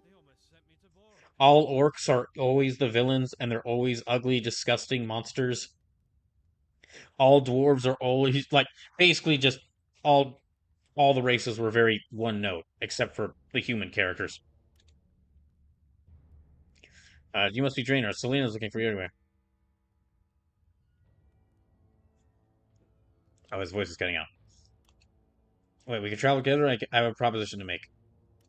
What kind of proposition? He's adventurous like you, man, like you. Would you like to accompany Furdock? What's in it for me? I just saved your life. Isn't that enough for now? Okay, fair enough.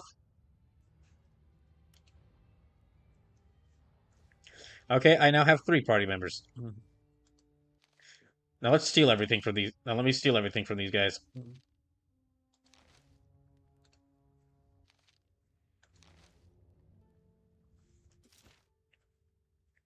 So knife. Here, have a knife.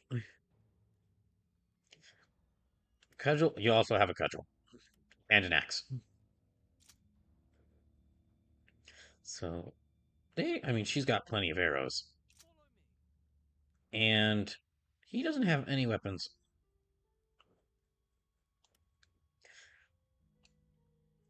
Sure, I'll give him this.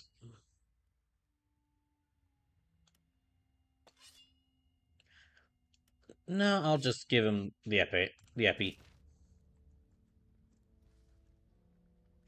All right, we have our 3. Some luck. Okay. Oh, that's right. Let's absolutely. I mean, this is a thieves' hideout. Let's see what they got. Hmm. Well, you know what? Please go unlock this chest.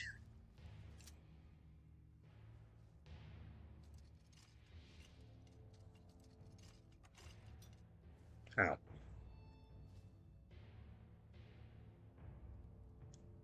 I guess we're not able to open that. I won't.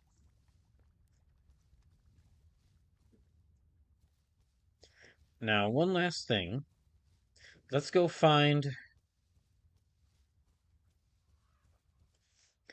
Oh, wait. Let's go find that Archmage that's hiding around here.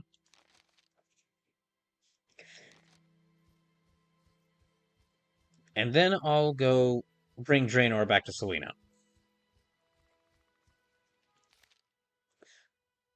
Okay, cave. Map of Queen Selena. Yep, alright.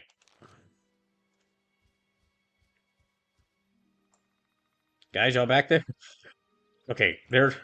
For some reason, they're keeping a good distance away from us. I mean, I'm not sure...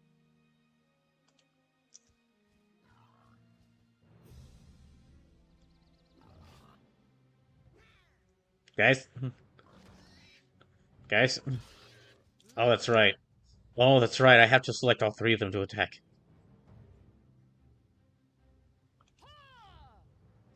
Mm. There.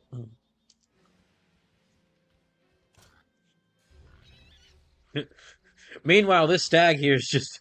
Well, they were just casually watching, wondering what's going on, wondering who would win.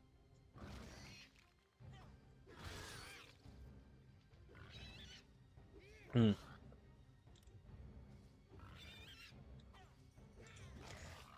Okay, he's got Mighty Blow as well. Ah, dang it. Wait, who got... Oh, okay. Draenor got wounded.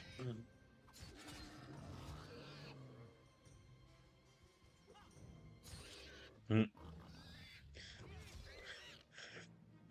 Rulana, for someone so eager for battle, Rulana's content to just hang all the way back there.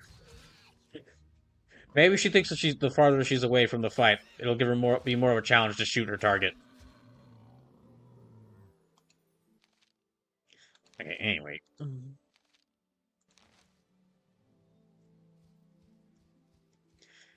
So let me just... Y'all following behind me? Again, just after that one time where Rulana didn't help out in the fight, I'm now become paranoid about making sure they're following behind me. But I won't be spending...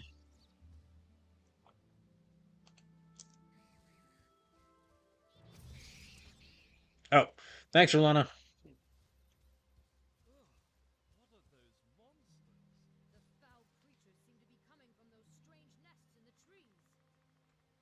trees. Actually, I think... Now, let me just... Good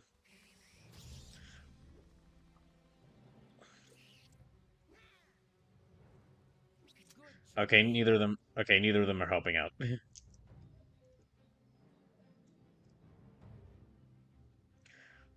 Mm, Let's go. Who else? there, you go attack that. Let me do that. Okay, and then move closer here. Thank you. I'll take care of that. Yes, me. I think he should be attacking that. That was a mistake, I think.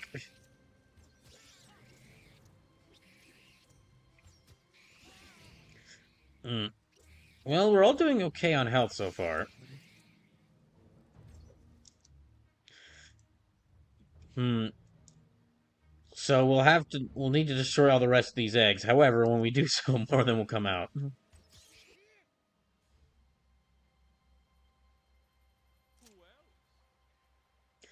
Hmm.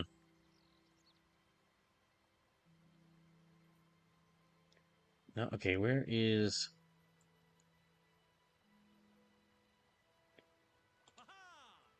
Listen up, everyone. And who's she? Yeah, there.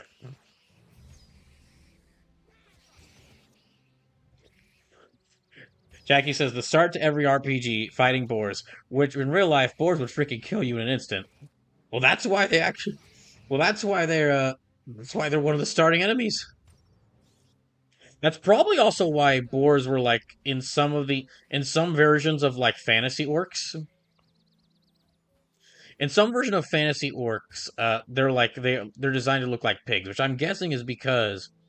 Specifically, like, for Japanese versions of orcs. I don't know how common wild boars are to... Drink blood, my sword. I don't know how common boars are to Japan, but I'm assuming they must be a problem there, because I'm willing to bet that was like a big influence on like why orcs, which for a long time were just like the evil race, were like designed were designed like they had pig snouts and fur.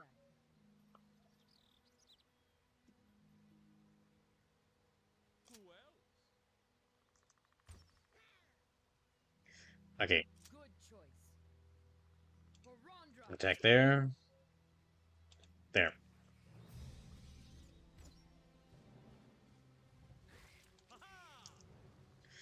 Let me have her move up a little bit. No, okay.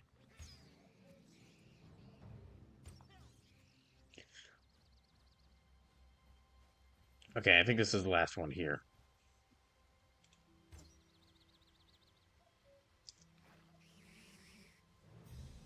Drink blood, my sword. Mm. Okay, you select him. Mm. Oh, come on. There's like one more of these things.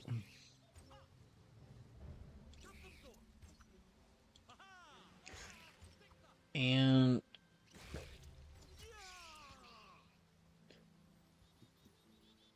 Okay. Now that I've killed all those... Wait, no, there's one more around here. Dang it.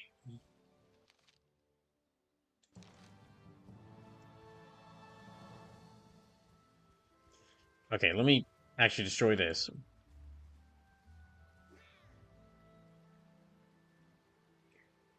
And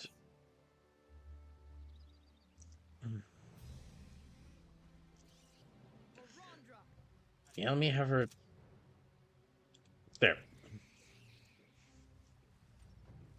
Probably after this fight, I will go ahead and switch over to the next Drakensang game. Yep.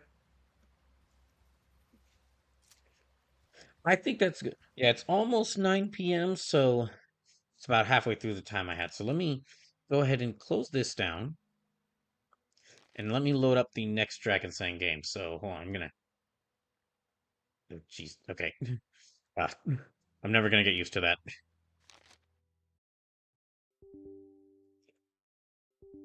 Okay.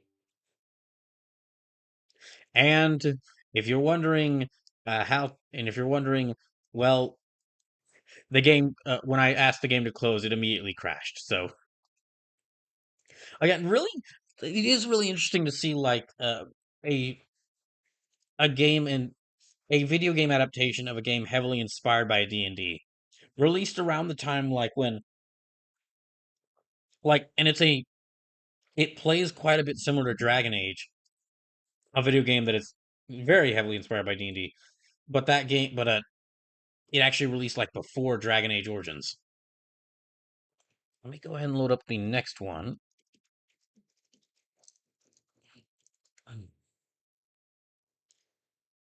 The first one released before the first one might have released in before Dragon Age Origins, or it released in the same year of Dragon Age Origins, because Dragon Age Origins was like 2009. Okay, hold on.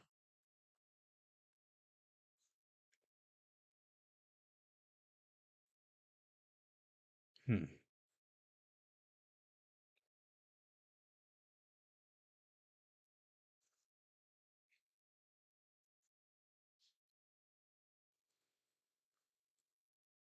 Yeah, let me load up the next game, which is it's the other Drakensang 3D RPG. Let's see if I can try.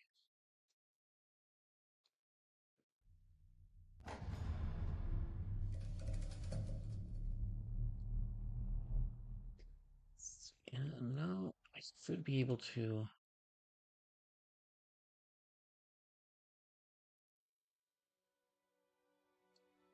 There we go. Okay.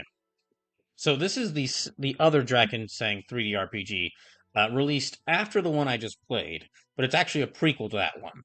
And the that other Drakensang RPG, as far as I can tell, that other Drakensang the Dark Eye, that one I just played, was only available through GOG, and this one, Drakensang the River of Time, is only available on Steam. So even from the start, I was a little confused about these games because GOG's game is only called Drakensang, and Steam's is called Drakensang: The River of Time. So I didn't know that until I bought both and took a look at them side by side. I didn't realize that they were two separate games and like what order they were. Also, these two guys here on this boat, they're really going after it. Anyway, we're just gonna choose normal. We're just gonna choose normal difficulty.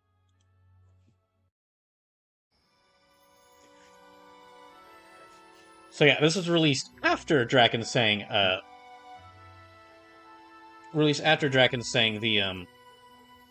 the Dark Eye, but it's considered a prequel. And I should probably turn down that sound a little bit.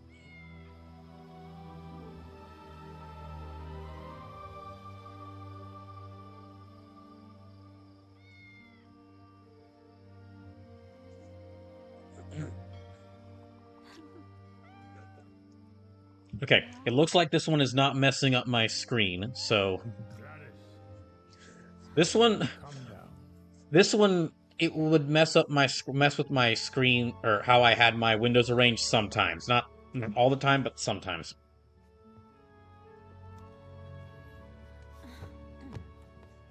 But it looks like it's working this time. Thank goodness. Well, Thorgrim, let's get you a pale ale. Alas, the beer tastes only half as good without Ardo. Those were the days back then. None of you has ever told me what actually happened back then. Let me Because check to it's a see. secret. Yes, that's what you keep telling me over and over. Oh, and this was also developed by Maybe Radon Labs, the you're old same enough to company that recall made The Dark this. Eye. I It's a think. story about betrayal and greed, and the beginning of a friendship. Trying to think. There. Besides these two games, they also made Radon Labs. They also made a game called Urban Assault in released in 1998, Otherwise, we would probably not have pulled it off. and Somehow, really well looking at these. I mean, they have made a few other games, but I don't think there's anything here that would be really famous or well known.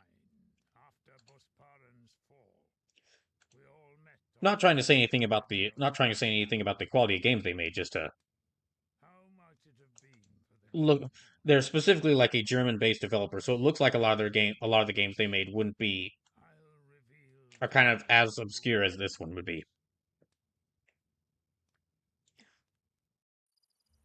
Okay, so still back to human. So back to human with warrior, archer, soldier, battle mage, healing mage, charlatan, rogue, burglar, thief, elementalist, metamage, alchemist, and pirate. But we now have tribal warrior for the humans. Oh, and Amazon is still here. Elves have ranger, spellweaver, and fighter. They still rangers. Elves still only have 3 classes, and it looks like the dwarves still only. Well, dwarves have 4 classes now. However, a little change to this, you can actually change their appearance. I'll choose. I played as a basic male human warrior during the previous one with the previous game, so I kind of want to play after seeing that pirate scene. I kind of want to play pirate here. Well,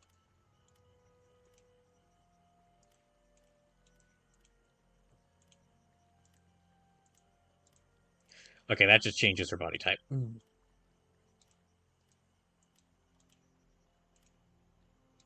Yeah, we'll go with that. And I'll go with this hairstyle because, as far as I can tell, that's the only one where she keeps the headband. No, wait, hold on. There we go.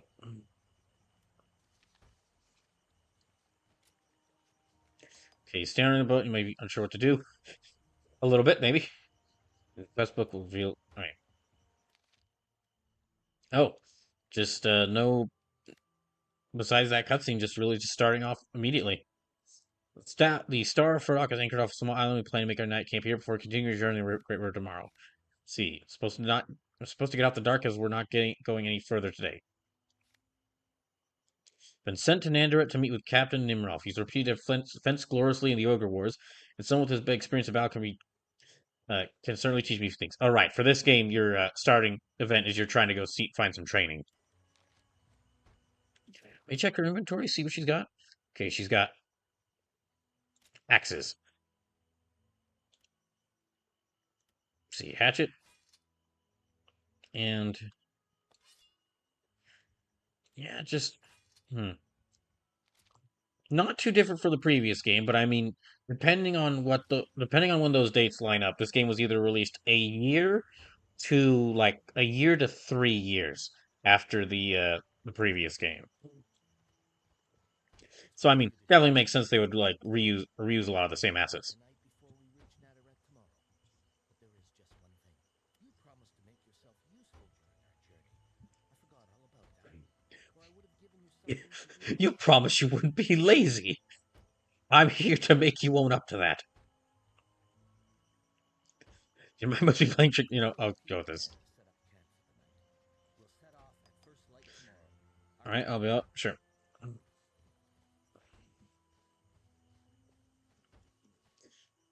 May the River Father protect us. Do you realize that he placed a curse on your people? See, I've got this one, then 1, 2, 3, 4, 5 games left. I bear the proud name Chala Thor. I'm sorry if I mispronounced that. mispronounce this. Thorcatla daughter. How could you forget? From Jarilla Hugdorn's daughter, then, are you? When should we say? You can never be too careful. There was something, though, when Captain Albus first spoke to you. Oh, right. You're the one who couldn't afford to pay the full fare. The one that for odd jobs. Sorry. I don't know how I could forget that. I'm sure right now she's wishing you had. Do I have a choice?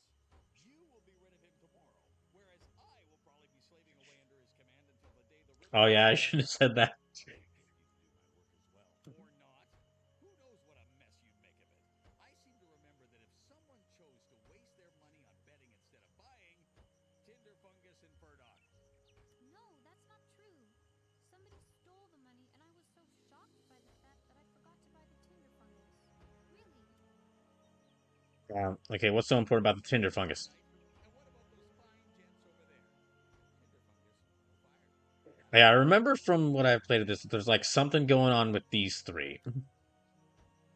Okay, I don't have a Tinder fungus. Someone will have to find some dry tinder fungus somewhere on this island, and you are going with them, just in case. Okay, I'm not scared. I would go on my own if it wasn't so dull. Make sure she comes back in one piece, or you'll have me to deal with. Jana is in enough trouble as it is. okay, sure. And then you can tell me what he whispered to you. Don't you dare. And Chip. no dawdling and jabbering about. There's work to be done.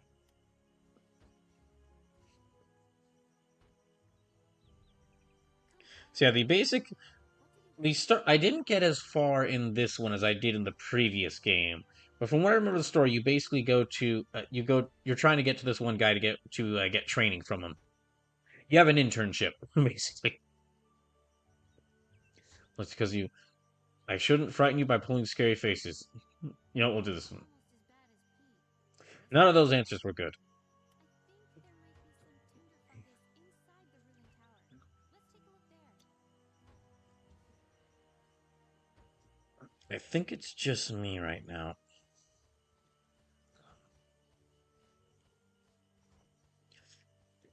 Yeah, she doesn't actually join your party, so I need to.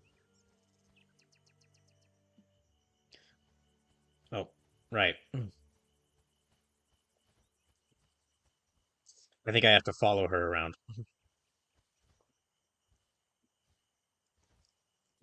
So I have just the axe. I don't have a. Okay, I do have a shield.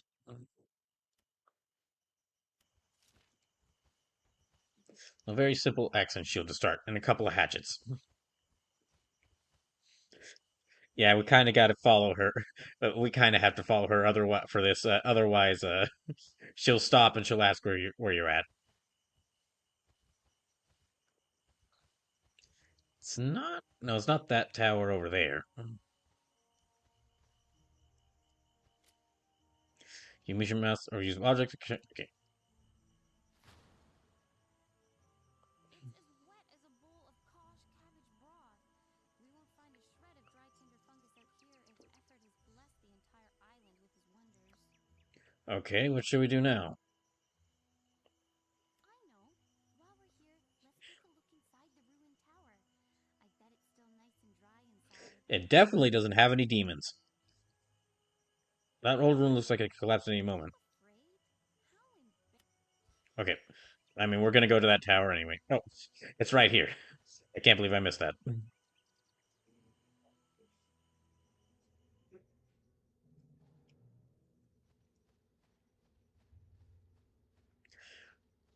So what's gonna be waiting for us in here? I'm not so sure that we should go in there. There seems to be a cave in there, and in Pete's house, This was your idea to go in here. cave alive. Stay here if you're afraid. I'll go alone. Leave you alone? No way. I'd much rather stick with you. Okay. Well, now she's joined the party. And I don't have to, and I can go move forward on my own. Okay, wet tinder fungus. Wet tinder fungus. Oh, okay, bats. Dang. Now the bats hate us. You know, some of the animals that are turned into that are turned into monsters in fantasy games, I can kind of get, like boars.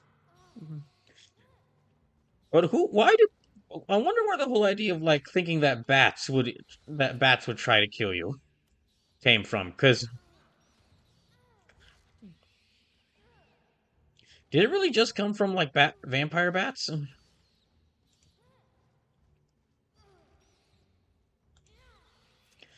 Okay, is it? That's dried tinder fungus. There we go.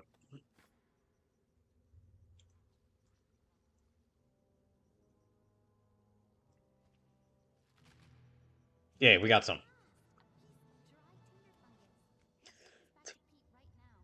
Sure, let's go. Wait a moment. I want to ask you something. We never get the opportunity to talk in private on the ship. Hmm. Tell me, what do you think of the other passengers? So I want to ask you. I thought you wanted to go back to the camp. Well, if you're Right. I'll play just a little bit more of them. This one I won't play as much as the previous Drakensang game because I just wanted to play this a little bit to show like some of the small differences between this one and the previous game, and also to talk a bit how also to basically go in depth about how complicated these two games how a little complicated it gets figuring out which of these two games is which on the different places they're available. What do you mean we're worried? I still am worried. Shaky Legs Carl told me all about what happened. Okay, Good we have fungus. Pete, stop babbling and take care of the fire, all right? You take care of the fire, Jana. but And you go. I'll go to When I sleep. was your age, I had more respect for those older and wiser than myself. It was a hard day for all of us. We all need some. Tell your 3 traveling companions over there that the camp is set for the night. Do not otherwise disturb them. Understood? Sure.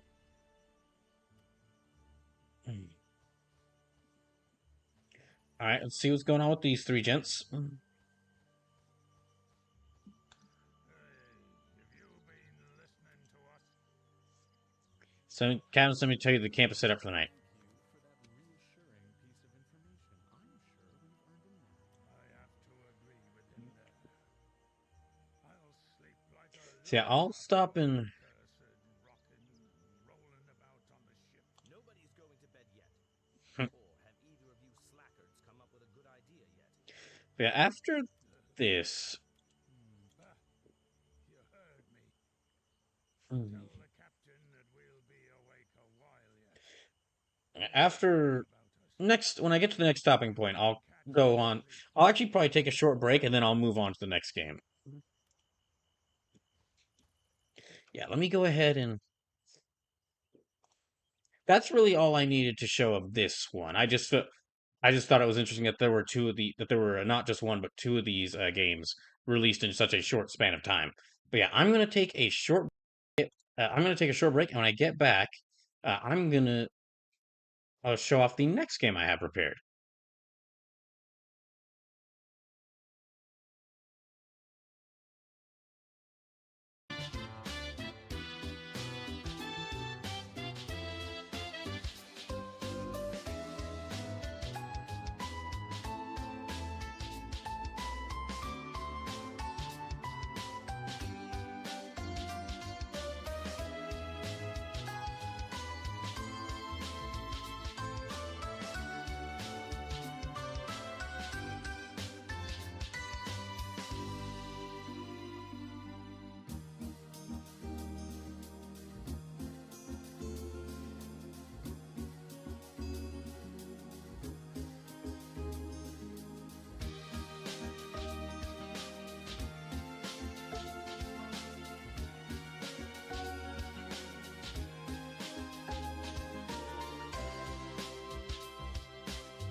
Okay. Now, so just there's about 5 games left I have, or I wanted to mention. Well, 2 games that 2 games that I just wanted to show trailers for, and then 3 games I actually wanted to play a bit of. So for the next one, this next game is probably the most well known out of all the games I'm gonna be yeah, out of all the games I'm gonna be playing tonight. This one's probably the most well known, which is kind of honestly a little surprising given its history or what its reputation is. But let me just try.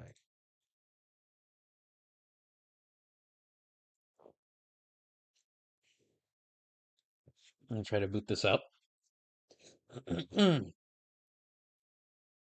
So I'm also skipping ahead, if well, jumping ahead a few years because this next game was released in 2012.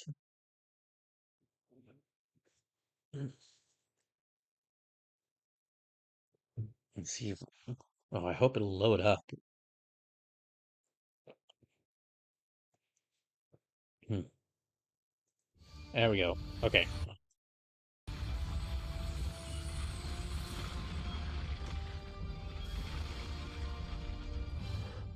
Hmm.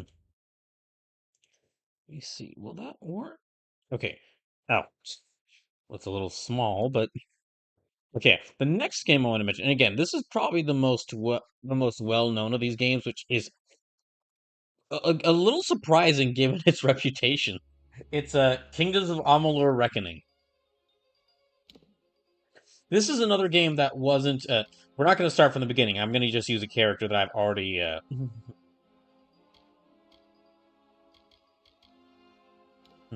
We're going to use a character that I already made. But this is this is another case of a game of Mars Esco fan says I've never heard of it. Yeah, this is a case of a game where it's not an official D&D game, but it's heavily influenced by it. Like you've got multiple creatable characters. You actually have like classes and skill trees. It takes place in like this very like D&D influenced fantasy environment, fantasy world. But this game was released in 2012. It was developed by Big Huge Games, which part of the reason this game is on here is so I can talk a little bit about the development story behind this. Big Huge Games was founded by a baseball player. I don't remember his name exactly, but it was founded by a baseball player who wanted to make his own like fantasy video game universe. So specifically, the main thing was like he wanted to make like this big fantasy MMO and then build like a video game universe around it. So he and his team got working on to a bunch. Well, he and his studio got working on a bunch of stuff. They got working on stuff. Well, they were supposed to get working on stuff, but they didn't really get that far into developing the Excuse me for a second. They didn't get that far into actually developing the game. Then they brought in another company, or like they either like start had an agreement with another company, or even like bought them, and that company was working on some other game, and then the Big Huge Games and the head of Big Huge Games just decided to take that game that other company was working on and just make it into like a spin-off of this MMO, which ended up never getting released because this game didn't the original release of this game didn't sell well enough to justify the cost for that MMO.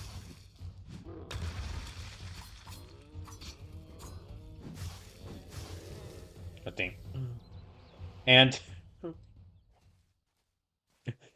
also this game was officially this game's development was officially sponsored by the state of Rhode Island. The the guy that baseball player that was in charge of Big Huge Games got a deal with the current governor of Rhode Island at the time that Rhode Island would partially fund this game. And when the state of Rhode Island would partially fund this game, and well, when this game didn't end up selling too well, people weren't really happy about that, and people found out that their taxpayer money was going to funding this game. People weren't really happy about that.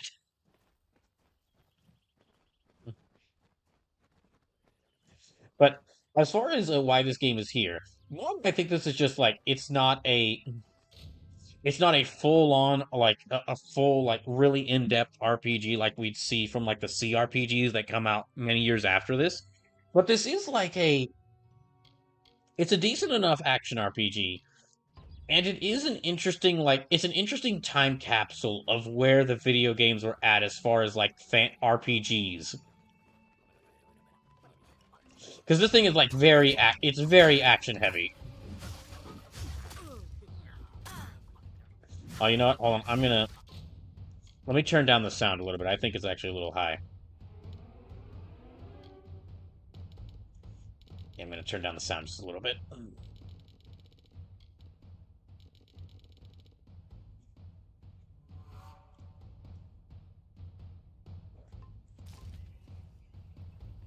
Yeah, because this was released 1 year after Skyrim, and I mean, this was being developed while Skyrim was released.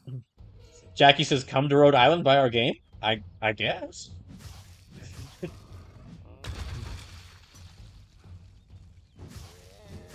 Yeah, I'm not really sure myself what the whole point of it was because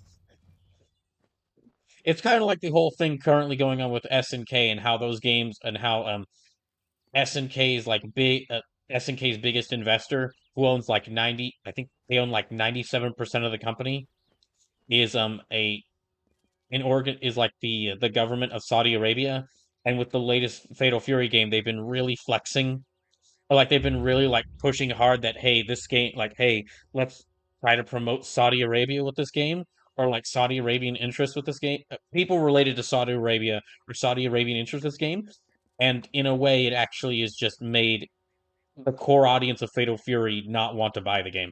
That's that's getting very off topic. Jackie says, "Imagine building an RPG and suddenly Skyrim comes out and blows RPGs out of the water. That must have not been great for the most developers." I don't know if what the Fae say about these stones is true, but if it is, well, this is just too good to not save forever.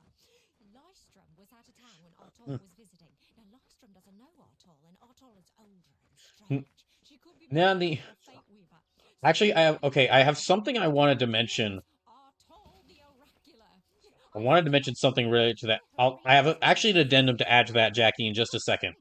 You should have seen I was gonna save it. I was gonna save this for near the end of the stream, but you bringing this up, but you actually mentioning this just now actually makes this the perfect time to bring it up. and he will make you laugh. Yeah, making a fantasy RPG around the time of Skyrim, Something you can never forget. and then Skyrim releases, undoubtedly would have been And once in a while, you will need to pay undoubtedly would have been very strange. at the break of dawn. And it's not like it's happened quite a few other times before. Like there was I remember a story about like an Indiana Jones game that was in development. And as the team was developing this Indiana Jones game, Uncharted released. And the team was like looking as this Uncharted like they were playing this Uncharted game that Uncharted after it just came out, and they're often going, "Dang it, this is what we wanted to make."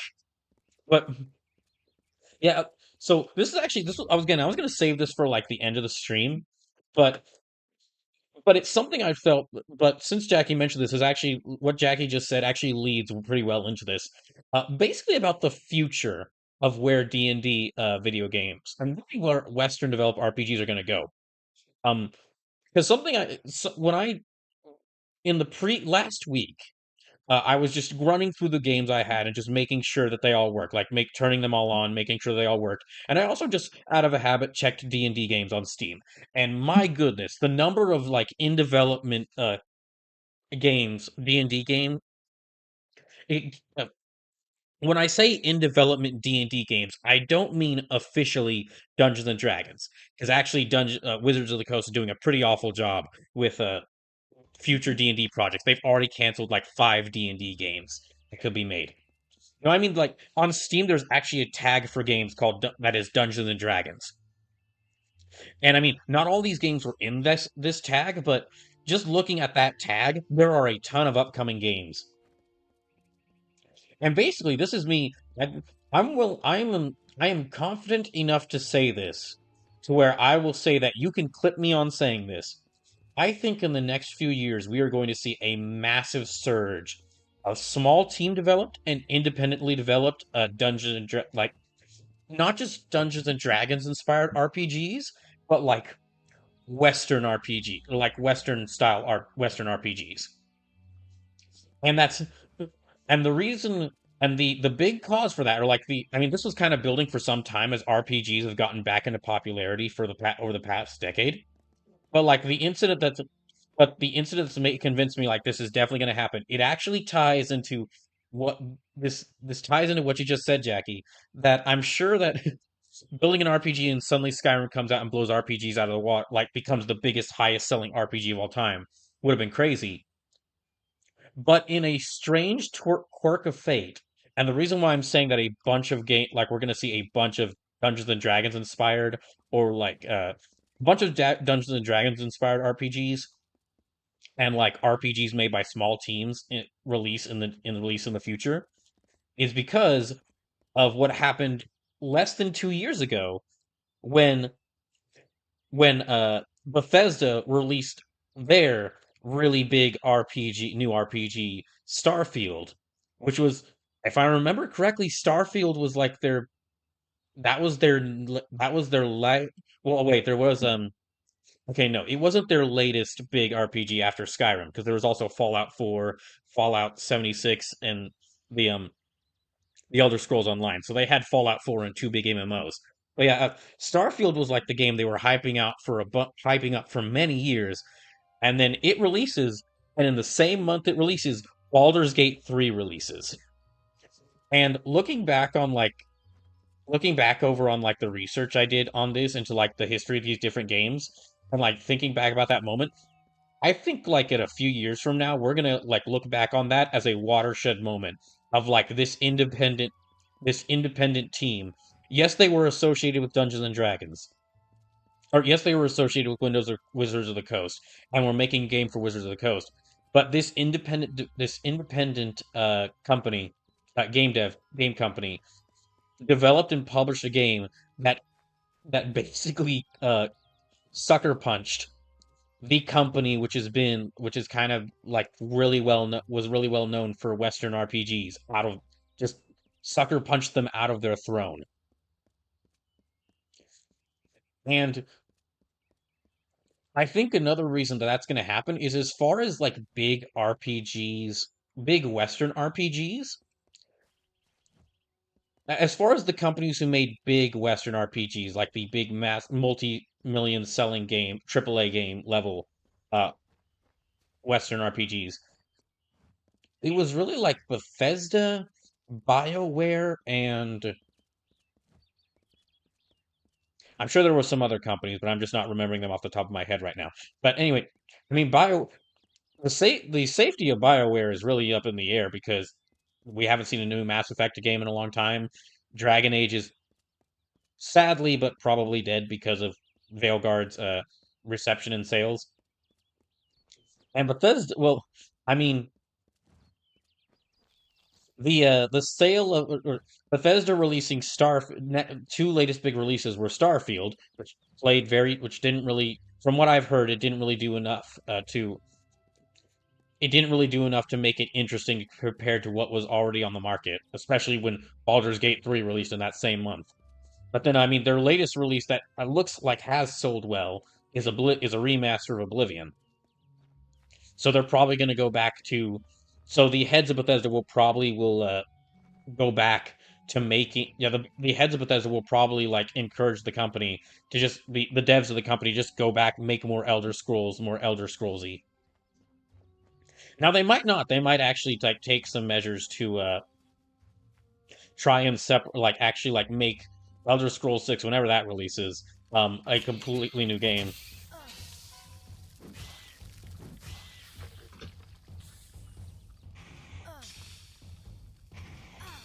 Howie. Jackie says BioWare vets were laid off by EA. Yeah, poor BioWare. I mean, BioWare wasn't a BioWare already had problems before they were bought by EA, but ever since they were bought by EA, just nothing has gone right for the developers there. Okay, yeah, let me use my lightning magic. Yeah, I mean, small independently and small team developed RPGs were already they were already like growing to be a thing ever since Undertale released. Like independently developed and small scale developed and small team developed RPGs were already building to like being like we were getting more and more of them. But the reason why I'm bringing up Baldur's Gate 3 versus Starfield is basically because that was like this game developed by an independent team that cost like I don't know the exact cost, but it had to have cost like I believe like a tenth of what it took to develop Starfield. Just completely knocked Starfield out of it. Sucker punch Starfield after years of hype for that game.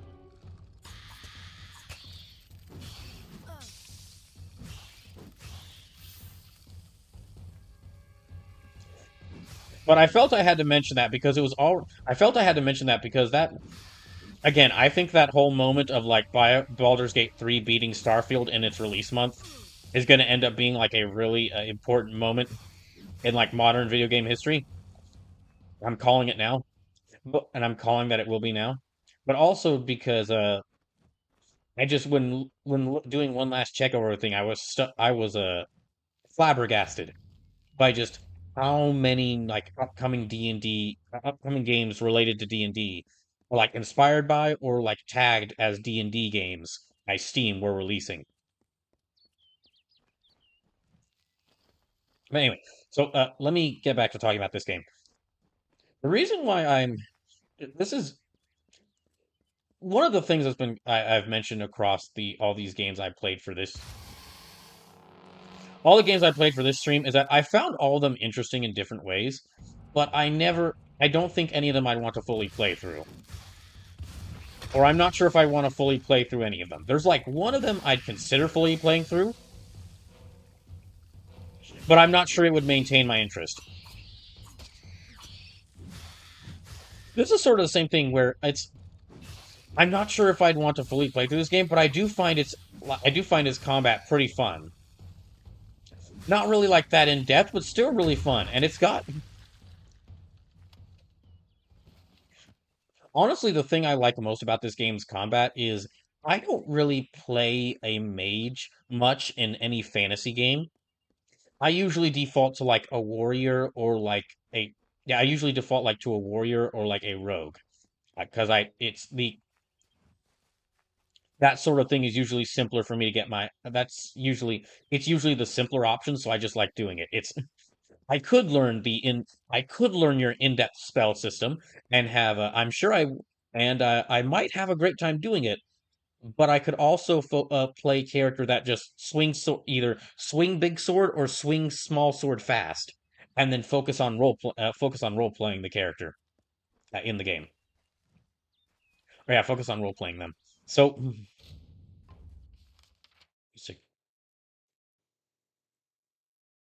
okay, I need to go over there.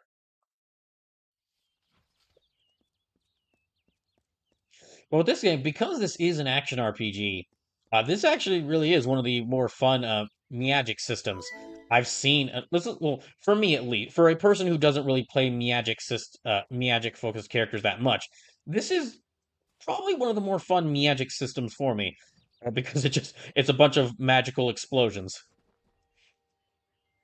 Yowlive raiding with a party of 8. Welcome in. Detective Hardy can Sleepless. Welcome in, and Frizzly Bear. Welcome in. I'm sorry if you're just coming in. You missed me playing the D&D top-down shooter on NES. I'm sorry. I know. I know. Regretful. Probably would have been your new favorite Dungeons and Dragons game. Lord Ferrara, valiant warrior, destroyer of Infaminir, Duke Jacob Hart says they're doing first episodes of anime for that season. of the ring of Kiozai, discoverer of the island of Meropis, were he only to meet Sleep says Yandere Dark Elf isn't bad. Where plus-sized elf was. I'm not surprised, really, on both accounts. Yeah, welcome in. If you're just coming in and wondering what's going on, this is something. This is one of the streams I'm doing for like my whole series for like all the Dungeons and Dragons games focus streams I'm doing called D&D Delights. This is one of them called the Treasure Chest One Shot, where unlike for a lot of the other things I'm doing for D&D Lights are like full playthroughs of various games. This is really this is basically I went through and found a bunch of like lesser known, like a lesser known but still really interesting game, either lesser known but still really interesting officially Dungeons and Dragons games, or games that were heavily influenced or inspired by Dungeons and Dragons. Like for instance, I asked at the start of the stream, "Hey, guess what kind of genre that you would never associate with D&D had a D&D game?" And Sleepless just kind of Sleepless guessed like a RTX slash RTS slash 4X game, and he was kind of right because there was a well, it wasn't an art like a full on RTX RTS 4X game, but there was a kingdom builder. There was an official Dungeons and Dragons kingdom builder in the released in it was like the late 80s to early 90s. It was one of the Westwood Studios games. But this is the I've already just to tell you what other games I've covered. There was just to tell you what other games I've covered. There was that hold on. There was there was Dragon Strike, which is that it was that top-down shooter that I mentioned at the start of the stream that I mentioned y'all missed. The specifically the NES version of Dragon Strike. That was the top-down shooter. Then there was the Baldur's Gate, the GBA version of Baldur's Gate Dark Alliance. Then there was there was a 3D hack and slash for PS2 called Forgotten Realms Demon's Stone.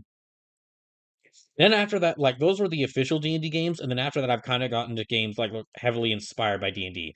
Like there was a Chaos Breaker, which is a 3v3 tag, a 3v3 tag fighter that feels more Dungeons and Dragons like than the official Dungeons and Dragons fighting game. Unfortunately, though, Chaos Breaker it's like impossible to get. It was released Chaos Breaker was released like back in arcades in 2004, and then it was only ever re-released in 2010 on the PSN for the PS3 in Japan. So and the arcade release was also Japan only. So it is really difficult to get. Then there was also then before this game, I was also played like these two uh these two RPGs kind of that played similar to Dragon Age, but they released like before slash around the same time as Dragon Age Origins. And they weren't based off of Dungeons and Dragons, they were based off of a German Dungeons and Dragons like tabletop game called Drakensang, which has had quite a few video games throughout the years. But this game I'm currently playing right now is Kingdoms of Amalur Reckoning. This is probably the most well-known of these games I'm going to mention tonight, which again is pretty surprising considering how not well-known this game is.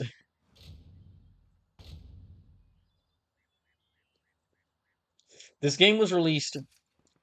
It was planned to be like the first in a giant fantasy franchise centering around an MMO about this game's world.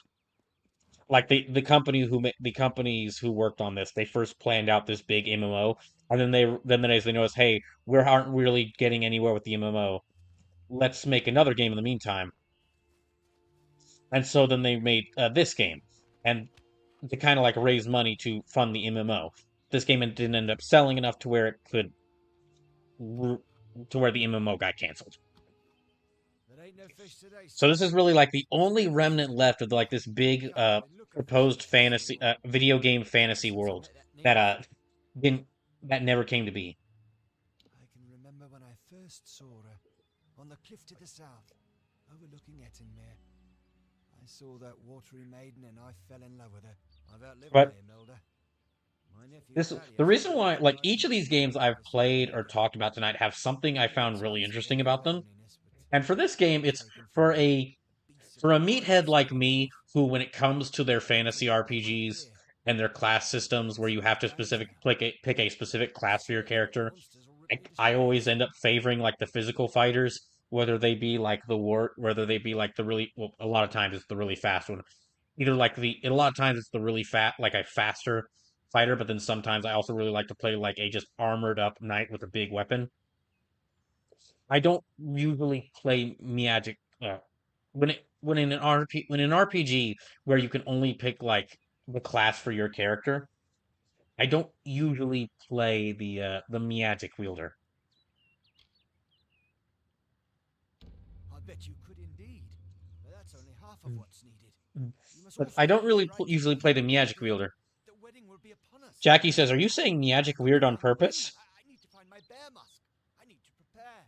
You best No, start by the it's not that. It's more so a thing with me. She's bound to be In somewhere. order to do like a use a Miyat for a lot of magic systems, in order to use them properly, you need to have like know what tool to use at the right time.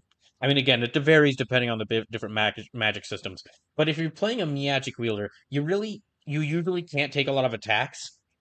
Yeah, you usually can't take a lot of attacks, and you're often like you need to make sure that you have the right like you have that whichever spells you have the right spells to handle any situation you're in. Which when I'm playing as the main character, that's a problem for me because depending on what game I'm playing, there's no guarantee I'll have party members around. They could either die or they might run off on their own, or they might get tired of me and run off on their own. I was to meet her at the old pier, but the gentle creature got scared by the monsters, no doubt. I first laid eyes on her from the But cliff overlooking the lake to the south. also, I just like swinging swords. If you head south, you'll I just like swinging swords in my video game. I'm the sort of Please like find my nymph. not just in like fantasy RPGs, but like whenever I'm playing Fallout, I always play a character who's a melee focused character. Not solely melee focused, like I'll wield other weapons, but I always will have. But like my favorite in every Fallout I've played, my favorite weapon is always some blade. Only one head by the mercy of the gods. I thought my time had come at last. Oh boy, what have I got myself into? Seem to hold much But story. the reason I'm bringing this up is this game, the way this game handles its Miyagic actually appeals to my meathead brain. I was leading an expedition to recover a pair of To my artifacts because known only as shine and shadow. the mage weapon in this is the staff, but Technically, the artifacts are powerful. you don't just like bonk enemies with the staff and then you bonk enemies with the staff as like a backup attack, but your main attack is going to be in your magical skills. In this, your character actually like twirls the staff around and shoots Miyagic blasts with it, which have some of the widest range of any of the weapons in the game. It's basically like the fantasy equivalent of of using a shotgun in Gun Kata. I have not had such good news in some time. My Just research your indicates character that spins their staff around, and the somebody magic else blast they shoot from their staff as their standard attack hits such a wide range that it's basically like your character is twirling a shotgun. this much. Though my expedition was And then if you want to do actual spells, you can just underfinanced. as far as doing actual spells, it's really like a lot of simple. Just hold down R trigger and then press the face button for a specific spell. My research has tracked them to Delac.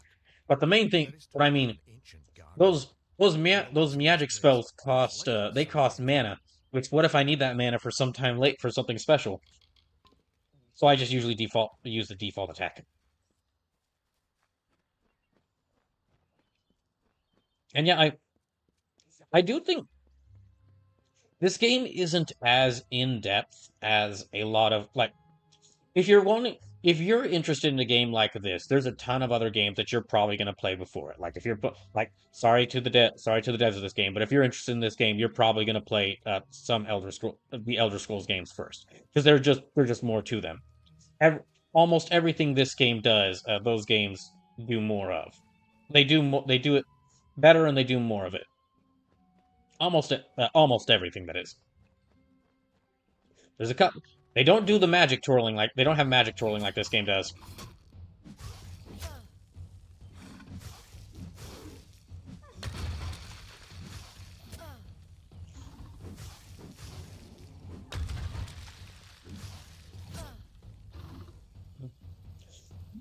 But if you have already played all those games and you want like a fun action RPG to play, this is actually one of the games. These last couple of games I'm gonna play tonight. Oh, most of the games I've played up to this point, I wouldn't really recommend. I actually probably wouldn't recommend playing unless you're like you just have a really specific interest in. Except for that Chaos Breaker game, I have not gotten the chance to play that. But dang, if I could, I would love to play that game. That looks like a lot of. It looks like a really fun fighting game. Which one I kind well, I'd kind these last couple of games I'm planning on playing, I would actually.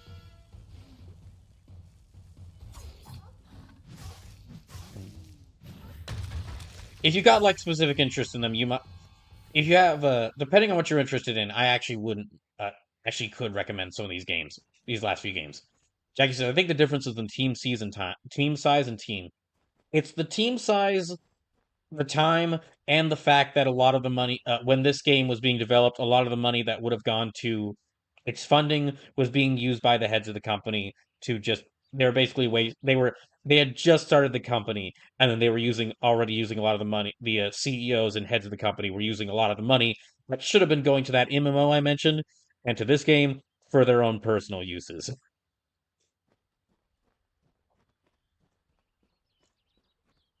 Whereas, I mean, Elder Scrolls V was being developed by, Skyrim was like it was the fifth game in its series, and the people who'd worked on it had. Well, I'm sure it's not like the exact same team of people, but you know what I mean. Like they had Bethesda had a bit more experience working on the game like Elder Scrolls than the people who worked on this.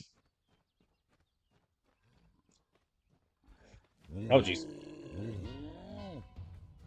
Oh, also there was another thing behind this game's development which kind of caused problems. Well, monetarily caused problems. Um, from what I remember, like the heads of the company, the heads of Big Huge Games, they brought in like the writer for the guy who writes the Drizzt Do'Urden books. Those books, he was brought in as a writer, and Todd McFarlane was brought in as an artist for this, which which isn't a bad thing on its own, but those are like in order to be brought in to work on a game like this, they obviously had to be paid quite a lot of money.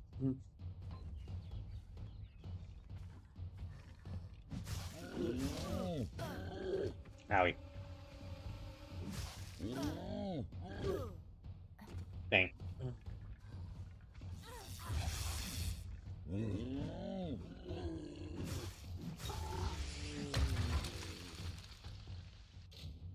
But yeah, I think that's actually enough of this game.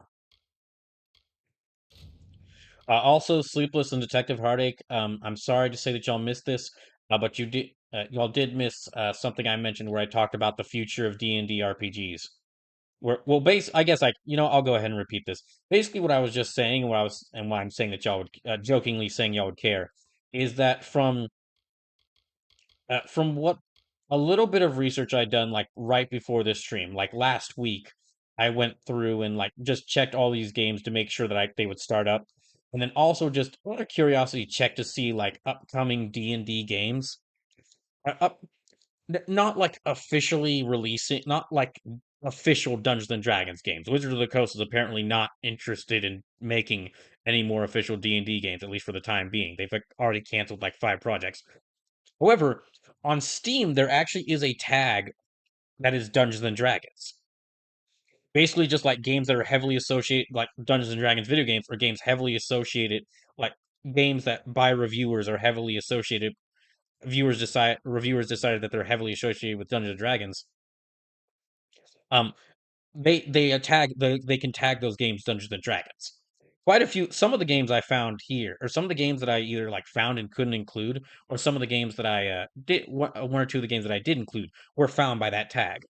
So I looked at the tag, and the amount of upcoming games that are just tagged as Dungeons and Dragons, so being considered like reviewers and taggers think that they should be think that they're heavily associated with Dungeons and Dragons is staggering.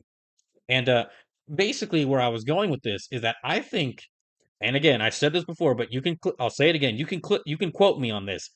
I think in the next few years, I think in like a few years' time, we're gonna look back on Starfield getting beaten, Starfield and Baldur's Gate 3 releasing in the same month, and Starfield getting its ass handed to it. Well, that's a bit okay. That's a bit mean to say. Starfield getting kicked off of its throne by Baldur's Gate 3. I think we're gonna look back on that and say that's one of the most influential things Ah, to happen to a sweet. modern art My to happen lovely it for bride. modern RPGs. I am all dressed and prepared for our wedding. Thank you, stranger. Bless you. Now, if you don't mind, I'm going to seal my bond with a ring and a Be- kiss. Any Because last words for the crusty bachelor? My nymph! She just fouled that disgusting Etin with a glance.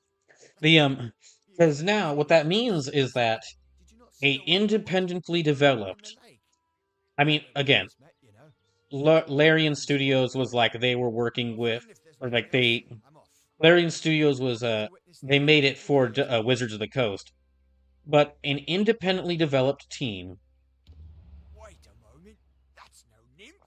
the an Why did you bring independently her back developed headlong like that? independent A good thing to company go along with an old man's wishes. made their I'm own going to Western ask my lord here. RPG, or made their own Before Western that priest. RPG, and Preserve the memory of my bride. just throttled See a the reward in it for company who you. was recognized as the people who make as like the Western RPG company. You've seen the chaos and destruction that thing has caused. It's a demon of the waters. Not only that, but And basically, I what I hope think is you now remember with the warning. BioWare, sadly, I don't think BioWare is long for this world. As Jackie said Bless earlier, my old heart. I'll reward you for I the mean, work. BioWare, I promise you, BioWare has already been you'll see it forced to through. deal with layoffs. BioWare has already been forced to deal with, has already gone through layoffs, and because of, and I mean, they're working for EA, and EA's favorite thing is killing studios they bought. Like, they buy them, make them, have that studio make things that they didn't buy, that they aren't known for making, and then kill the studio, and that doesn't work. Farewell. Hmm. But with BioWare, BioWare's safety in question, and Bethesda, well, who knows how long it'll take before Elder Scrolls 6 comes out. I think really the future of like Western developed RPGs is going to be in the hands of either independent developers or small teams. All right. Let me just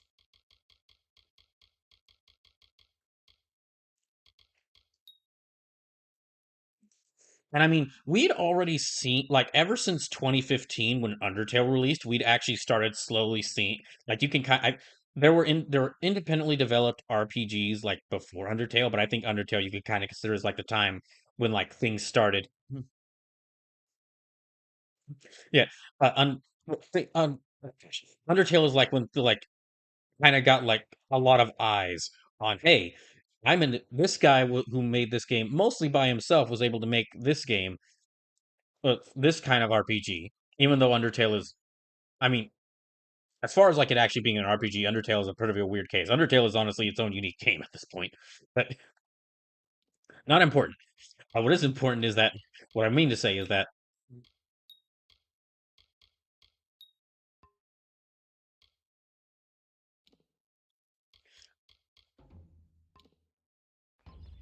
okay, let me go ahead and save this and back out of this. Yeah, what I mean to say is that Undertale kind of got this ball started, kind of got the ball rolling, but then when Larian actually developed, like, hey, we made a game that is clearly like this is an independent studio who made this game for millions of dollars less than Starfield, and we punched the Bethesda game punched Bethesda off of its throne. That kind of sends that kind of sends the message that that's going to send a good message to more smaller teams and more independent devs that hey, we can make a game like this, or we can do something like this. We don't need to have a giant studio and lots of money, we can make a smaller RPG, and it'll sell. And if we make it well, it can sell really well. So says maybe they should have put more time into making a fun, content complete game than relying on their community to face basic issues with their game for them. So says that's all the snide you're going to get getting from me about tonight about this Bethesda. Jeff Hark says Claire Obscure is certainly giving Oblivion a run for its money. Dang, that's actually that's another thing. Yeah, that's another thing. From some of the, I don't know if this is certain. Like, I don't know this about this for certain. I don't know about this for certain, but from some of the things I've heard, it's possible that the Oblivion remake was shadow dropped and released when it was because the actual the boycott against Microsoft, like they had been losing enough money from that to where they decided to have the Oblivion remake sent out so they could get some money back. And I don't know if that many people have engaged with the boycott. I don't know if that many people have supported the boycott. But if it did, that would line up with why the heck would Microsoft raise the prices for Xbox Series X this late into the Xbox Series X games this late into that console's lifespan, to the point where now the Xbox Series X costs more than a brand new Switch 2. But I mean, I can't be certain. But if that was the case, then it would be regardless of if that is the case or not, it is very interesting it is very interesting that Oblivion releases and then Clair Obscur releases, and people are still playing the Oblivion remaster, but a lot more people are paying attention to Clair Obscur. So that is twice now that a Western studio developed turn-based RPG has beaten the Bethesda game. Well, I'm not sure what the how much money each game has made right now because we don't have financials. But if Clair Obscur did end up selling more than the Oblivion remaster, that'd be very funny. And if that is the case, then I look forward to whatever turn-based RPG made by a small team releases around Elder Scrolls 6's release date. So we know Clair Obscur has sold 1 million copies. Oh, in that case, then it'll probably in that case I'm actually confident enough to say that it probably has beaten the Oblivion remaster because I'm fairly certain that any game made by Bethesda is going to cost a lot more to make. Even if it's just an Oblivion remaster, it's probably going to cost a lot more to make than just some team of I know they're not as low as 30 people. They have quite a few more people in them, but they're still a smaller company making and releasing a game that sold 1 million copies in like a week.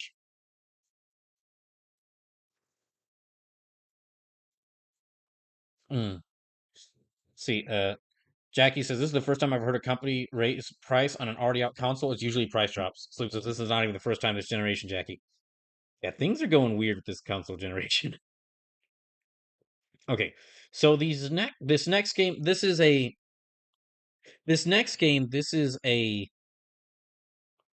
this I've already played this game on the channel. Uh, honestly, this might actually be more. No, I was saying that Kingdoms of Amalur Reckoning might be the most well-known game I mentioned tonight, but actually, this game might be now that I think about it. And if it is, that'll make me happy. But the next game, and I've already played this game on the channel, fully played through it, but I just wanted to give it a shout out. Let me see if I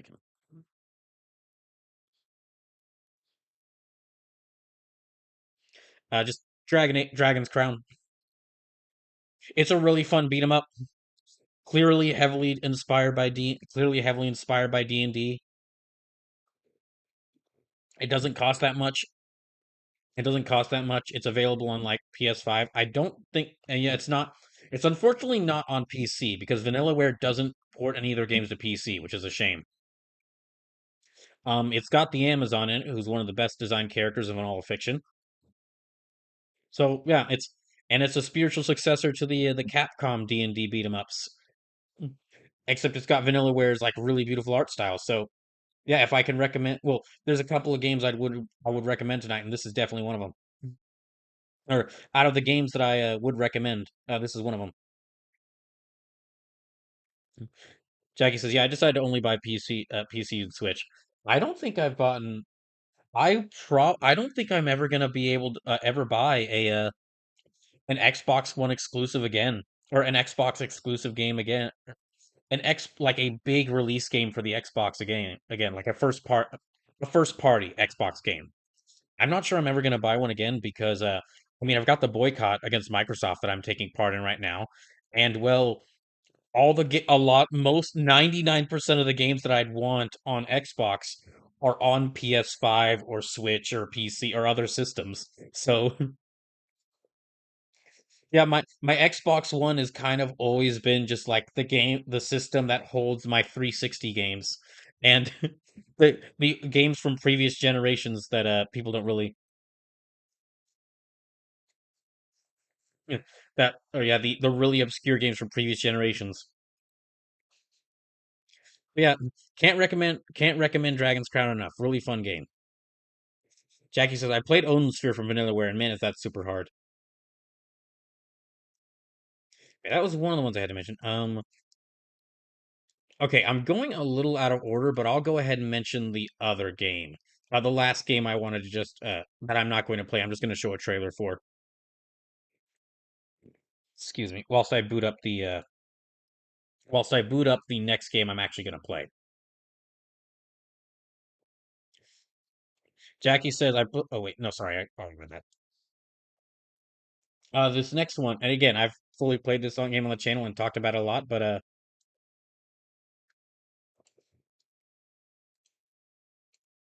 yeah, Record of Lodoss War, in Wonder Labyrinth. If you've ever wanted like a Dungeons and Dragons Metroidvania, or like a Metroidvania with like a heavy Dungeons and Dragons feel to it, cannot recommend this game enough. It's a lot of fun. It is a lot of fun. And the team who are working on it, the team who are working on it, they've even gone on to make their own original game.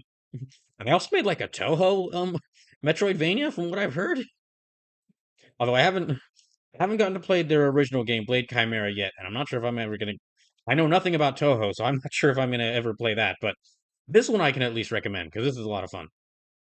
And specifically, if you're a fan of the Record of Lodoss War anime, this was made to kind of honor that anime's anniversary date. But okay, let me get to the next game I'm gonna actually play. I have to kind of move things around though. This next game I'm gonna play doesn't work with controller. Okay, ow, gosh. Okay, I need to turn that sound down. Give me a second.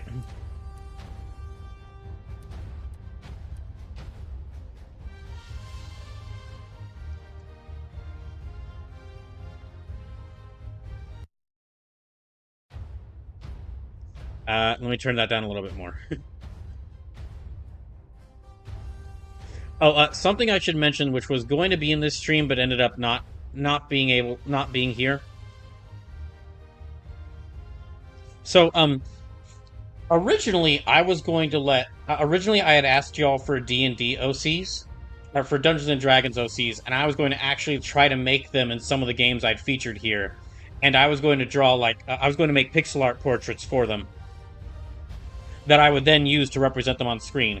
And unfortunately, that whole part had to be canceled. I'll still, when I get the chance for some of the games I play in the future, I'll use y'all's D&D OCs just so that y'all can see the character you made and y'all can see the character y'all made in the game I play. But I wanted to at least mention the game that inspired that, and this is another one of the games I'd actually really recommend if you have an interest in it. And that is, let me see if I can. And that's Legend of Grimrock 2. So, as part of preparation for this, I played a lot of really old Dungeons and Dragons dungeon crawlers. I played a lot of really old Dungeons and Dragons dungeon crawlers, and and in most of them, I did not get that far into them. I didn't really get that far into them just because I didn't find them. Or, yeah, I didn't get that far into them just because either like I couldn't make them work with OBS, like I couldn't make their game footage show up on OBS because they were like working off a DOSBox, and DOSBox doesn't really like at least DOSBox on my computer doesn't really like OBS. Or it was like I would try to play through them, and the games wouldn't be good at explaining what they're how to play them, and so I would constantly get killed in the opening areas, or just they're really hard. This game.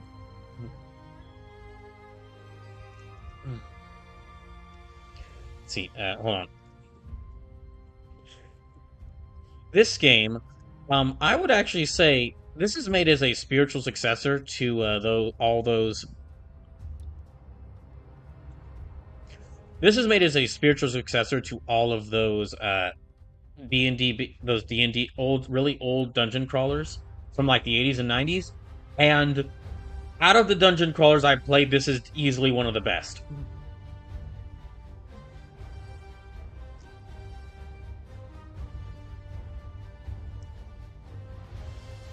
Actually, instead of here, I'm gonna just gonna use the I'm just gonna use the party I made for my test playthrough. Because I could end up spending a lot of time on the that character creation. But the whole thing I was meant, like, where I got the idea for maybe making a portrait, like a sprite pixel art portraits for y'all's different characters. Hello, Turtle. Was because in in this game, if you actually like save like images to a specific folder, you can actually upload custom portraits.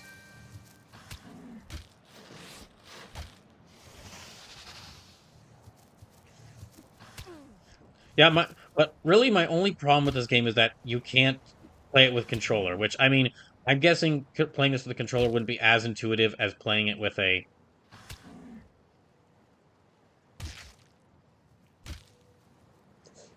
controller wouldn't be as intuitive as playing it on PC, playing it with a keyboard. But I might even consider playing this game as part of. Let me give them the turtle meat. I might even consider revisiting this game as part of that, like, that whole dungeon crawler event that might replace Oblivion. If I do that, I might revisit this game and try to fully play through it with the with really difficult challenges in place, so y'all can mess with me. But I think. But the reason why I'd say this is if you have an interest in those dungeon crawler games, or like you've wanted to try one, if you're not sure where to start, I kind of would recommend this one. As well as there's a couple others I also would I'd also recommend, but this one in particular because it was the problem I've had with the with those older dungeon crawlers, like on the gold box games, or like the really old Might and Magic or Wizardry games that I've tried to play, is they don't really tell you how to play the game. They don't ease you into the game. Like this game is tough. It is hard, and I have come close to dying. My party members have come close to dying multiple times, but this game at least eased me into its difficulty. It at least eased me into its difficulty to try and get me used to it before it just started throwing monsters at me. With a lot of the really old PC dungeon crawlers, they will just they don't really give you much of a lesson in how to play them. It's more of like you go in and it's sink or swim immediately.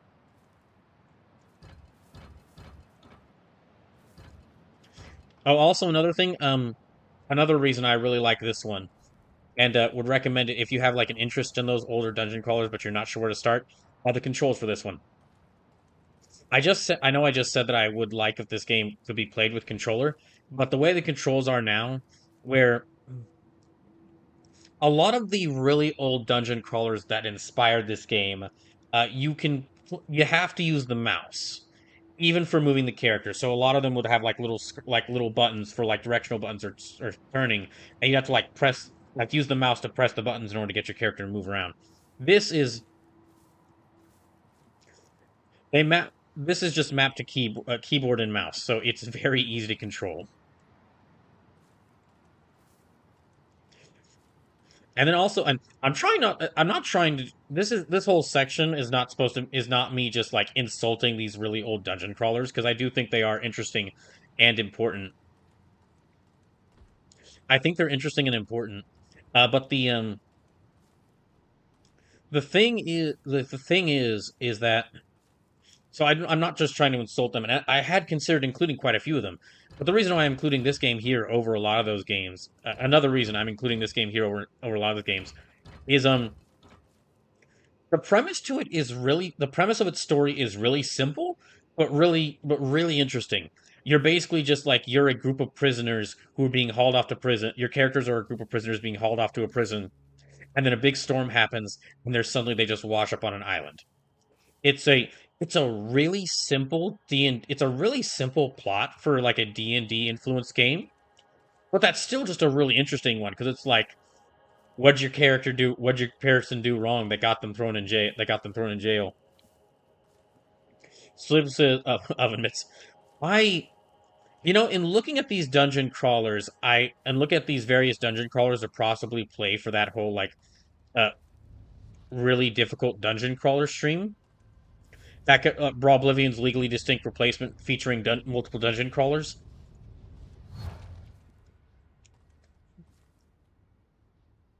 I was, I'm trying to find games that'll work for that because I want to include the whole like, I want to give you all the chance to make me play with Oven Mitts because I know I know I know Sleepless and Detective will try to tell me differently, but I know that that's secretly the real reason y'all watch my streams. Is you're just waiting for me a chance to give y'all, you're just waiting for the opportunity for me to, you're just waiting for the opportunity for me to make me play a game with Oven Mitts on.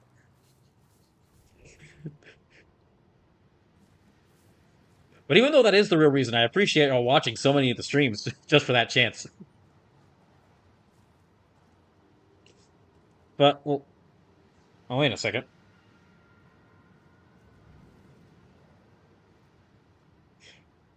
What if I made, I literally just had a thought just now. What if I made myself play at one of the, like, for that really difficult dungeon crawler stream?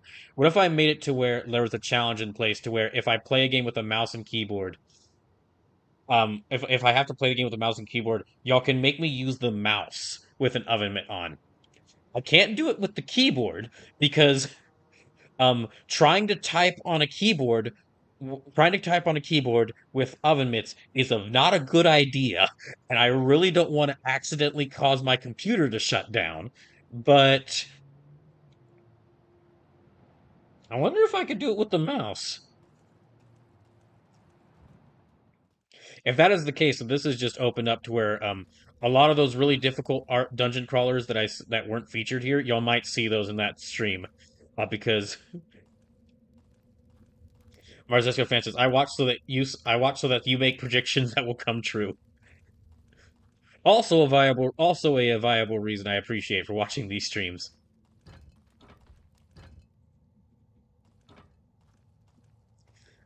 I know I'm just running around. I know I'm just running around right now, but that's just because I'm. See, out of the games I've actually played as part of this,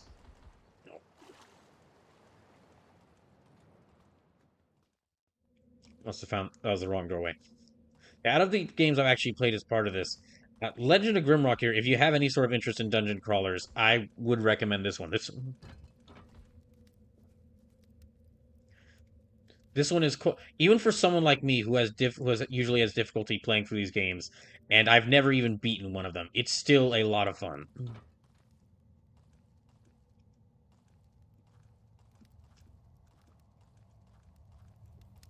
Oh wait, hold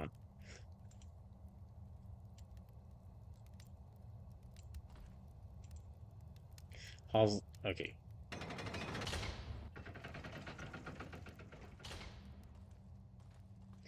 I think this just goes. Yeah, it just goes back down there. All right. That's not what I meant to do. If I do, however, if I make some sort of challenge where I play a game, I use a mouse while wearing oven mitts, well, I might have to buy a replacement mouse just in case. Oh no, no, that's the right same way. Please do not let me me constantly getting lost and go through the same doorways. It make you think that this game is not good. It is. I'm just, again, I'm not good at these.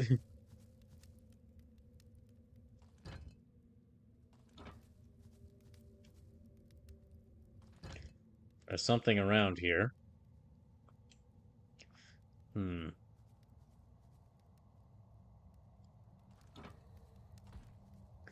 Methinks a Zambi be around.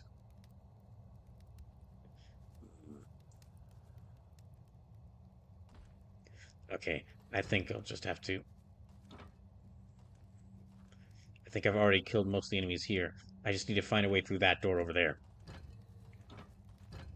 Oh, and then as for okay, who developed this game, this was made by an independent developer named Almost Human. And as far as, and of course they made the first Legend of Grimrock game. And as far as I can tell, I think these two games are the only games that this company has made, or this dev team has made. And this game, Grimrock 2 released in 2014, so I hope, I'm not sure what the circumstances behind them are, but I just hope that nothing bad happened to them, because they're pretty, uh, Grimrock 1,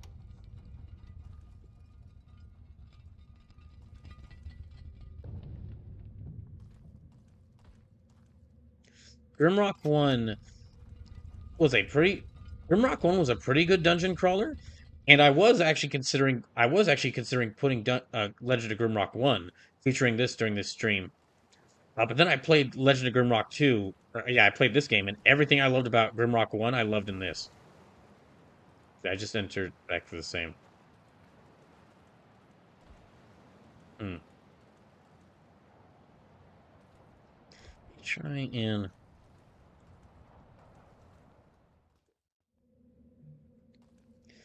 But...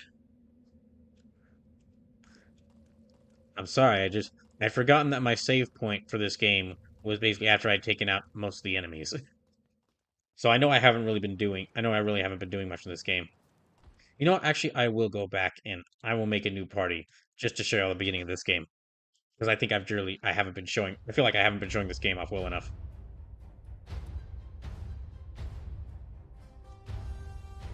Let's see now.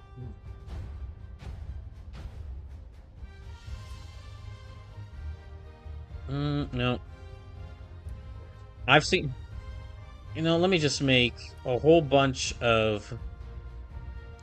Let me make a full lizard party.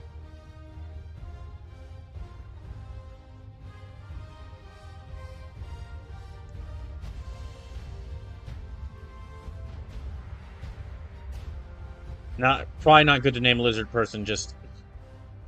Probably not good to just name a lizard person after reptiles. But after mammals, though...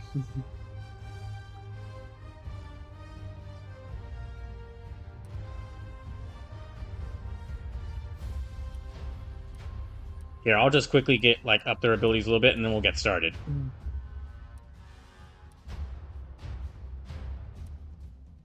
Hmm.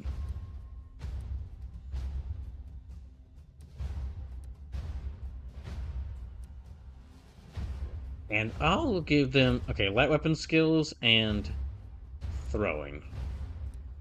You know what? Armor.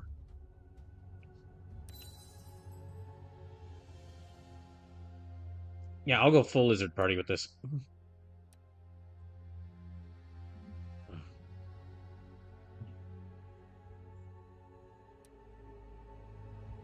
Hmm.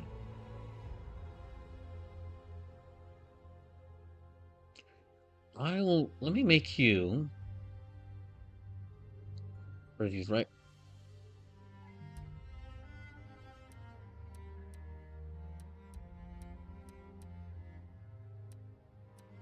There. And there, endure elements.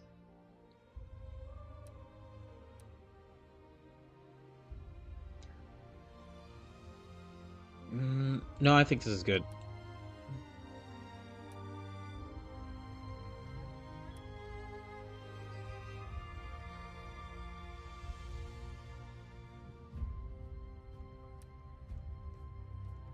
Right.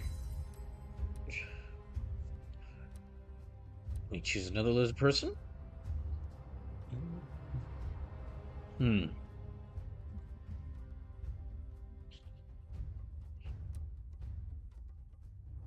Let's see, quick fighting the front row. Don't know how to sort from taking dish.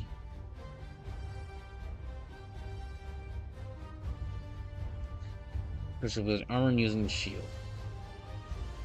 That music is pretty overpowering, I'll be honest.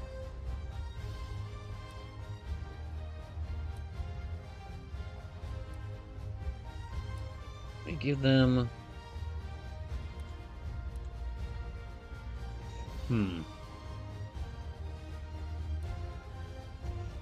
Okay, I'll need you with more missile weapons and actually let me give you accuracy.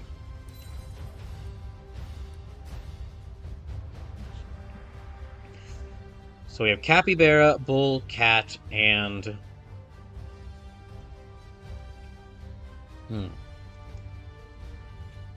Fair.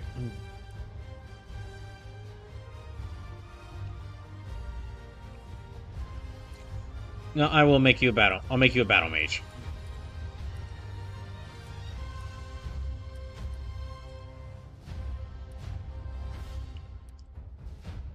No, actually, let me do this. Okay, max carrying capacity. And let me give you... I know I'm speeding through character creation and not really doing a good job, but... Well... If I do end up playing this game more as part of that Dungeon Crawlers event, then we'll go full in on... We'll go, fully in on...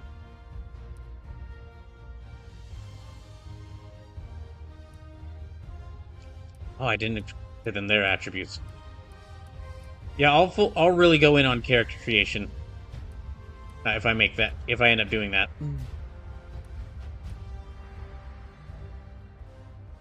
Okay.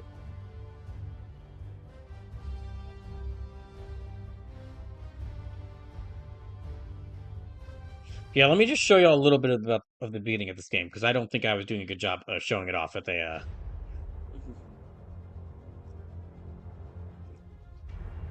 And then after this, there's one more game I'm gonna mention. I'm gonna talk about.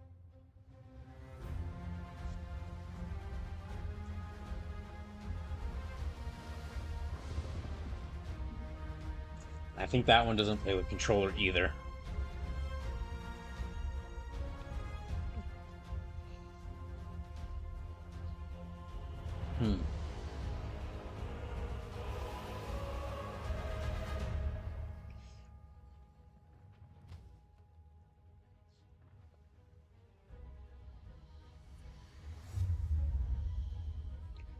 Just make sure everything's working here whilst this is going on. Well, clearly everything is not working.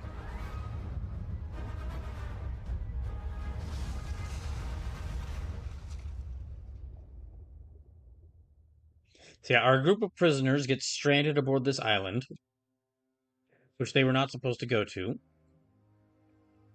And now they need to figure out why they are here and also how to maybe get off of this island.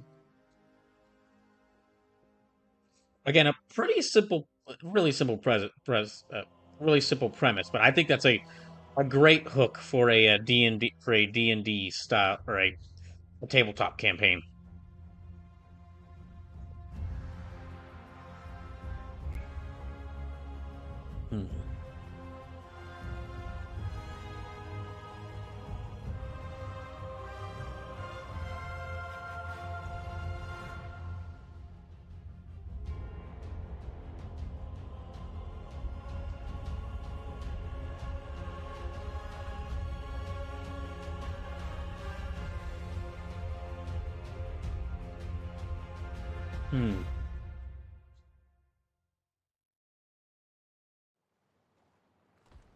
Right, so first thing we got to do, break out of here.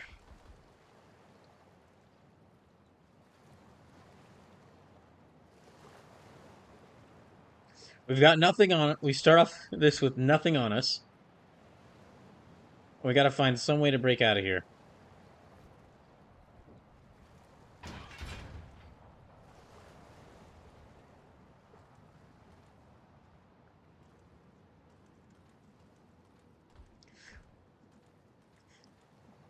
And now,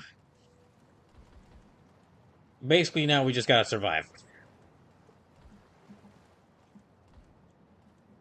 Let me try... Nope. Oh.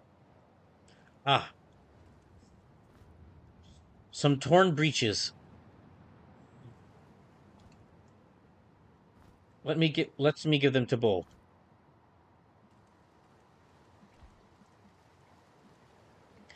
Dang. I didn't know. I can't believe I didn't notice when I was trying this game out how many of the rocks have faces on them. I'm sure that's nothing. I'm sure that's nothing worrisome. Right now. Oh. Okay, a rock. One of the things that makes this game a bit it makes it a bit difficult for me to play through because I've had a bit trouble getting used to this. Is that so? Your party position here, like in the bottom right corner, is actually very important. Only the characters they are actually standing in that order. Like it's not just they're like in a line, but no, they're actually like walking forward in that order. You got two characters in the front and two people in the back. And the people in the back can't hit enemies with melee attacks because they're not not in front of them. They're in the back.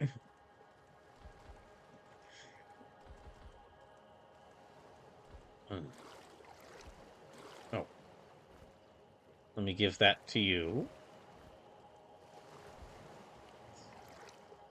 It's something I've had trouble getting used to because, and I'm sure this is gonna cause me a lot of problems as we get into some enemy encounters. I never really could figure out how to use Miagic in this game. Oh, hello.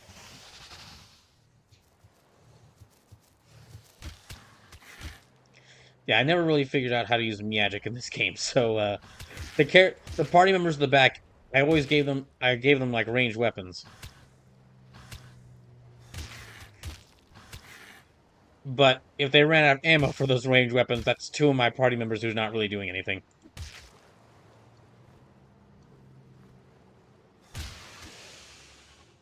Okay, there. Got some fine turtle meat.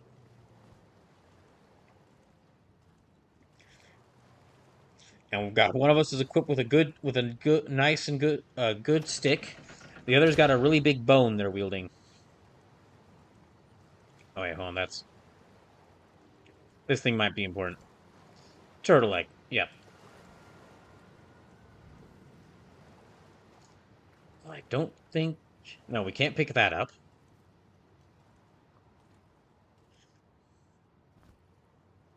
And a key. Okay, we can pick that up. So yeah, this game, as you probably can tell, this game it's light on the story. It's mainly focused around like the gameplay, and that way, I mean, as far as that goes, I'd say it does a really good job.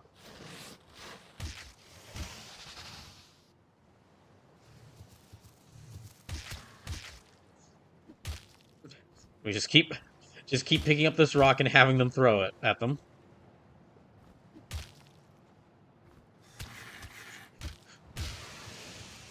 Oh jeez. Oh, come on.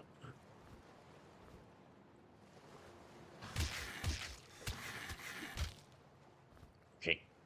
I think after I fight this turtle, I'll go ahead and switch over to the last game I'm planning on playing tonight.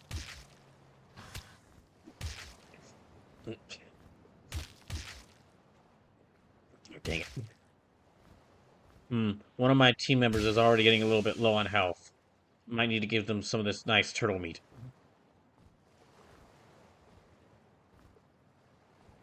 Yeah, let me see if... Oh, that doesn't really improve their health. That really just makes them not hungry. Oh well.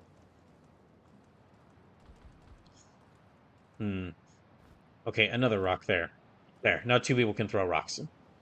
Jackie says, first person group RPG real time battle. I'm not really sold on this. No, I get that. This this game occupies a kind of a specific niche. Like a pretty specific niche.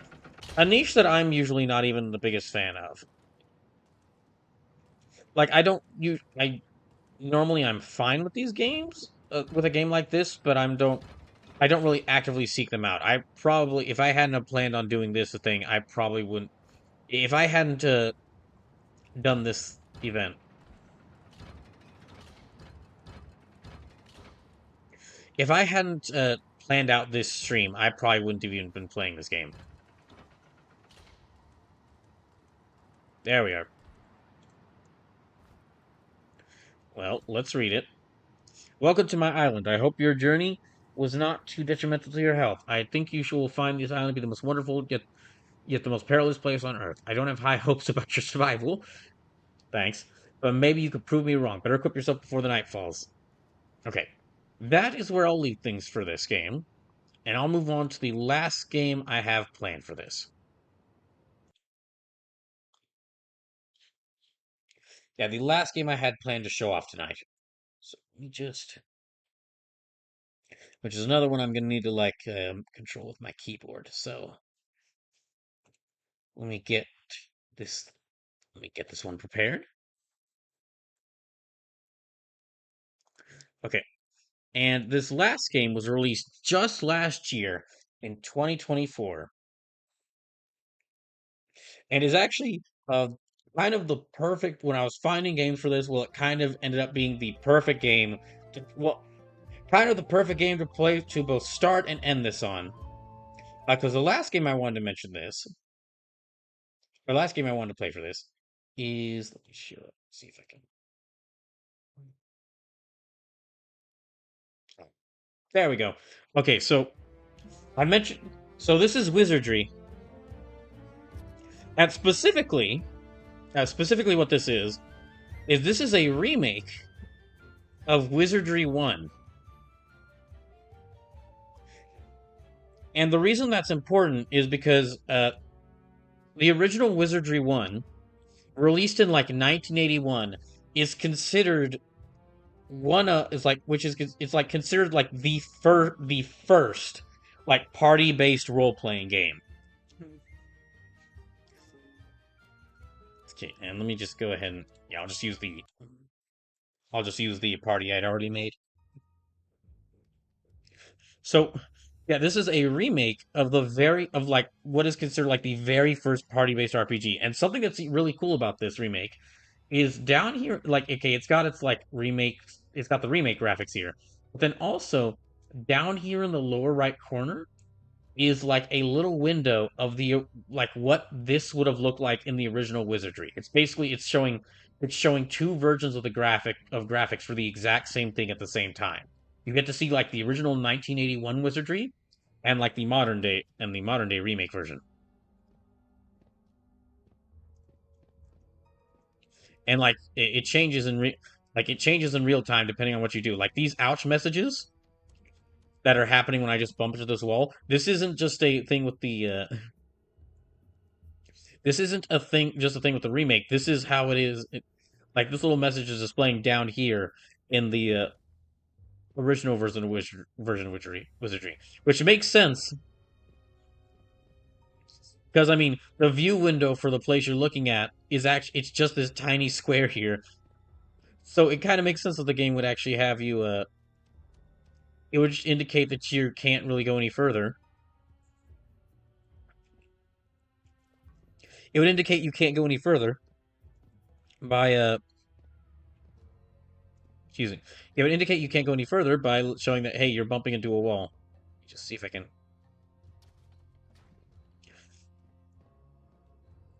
Now, the reason why I'm playing this one here is I think this is kind of the perfect place to like end this stream, like the last game to play for this stream, because it's a remake released last year, the very first game,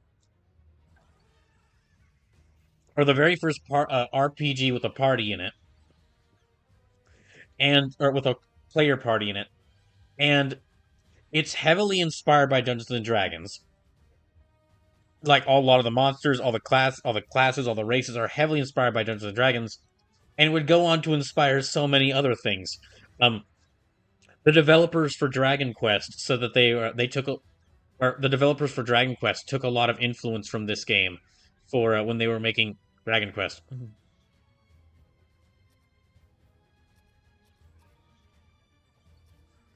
It's also got a thing similar to Legend of Grimrock too, where only the party members in the front can do melee attacks against the enemy teams. You kind of need to. You basically where if you putting a party member in the front or the back is very important.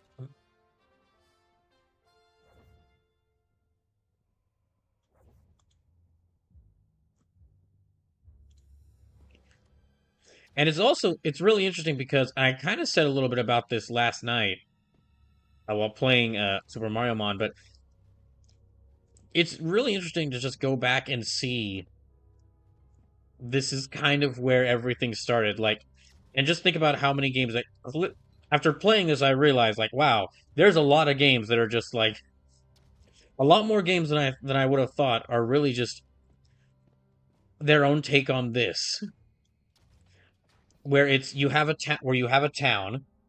You go and form your party in the town, or you go like form or upgrade your party in the town, and then you go into the dungeon, and you explore and you go as far in the dungeon as you can get, and then you go back into the town. Like I mentioned last night, I mentioned this last night. The Persona series, the Persona series is like actually considered a dungeon crawler because it kind of follows the Persona games kind of follow this same they follow this same idea. It's just that in Personas, like I mean, they have a very different setting, and in Personas, they spend a lot of time they spend a lot of time on focusing on what you do in that town in between going to the dungeon.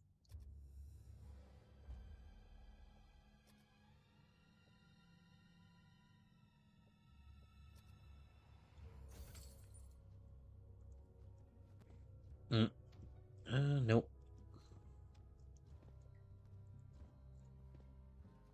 Okay, yeah.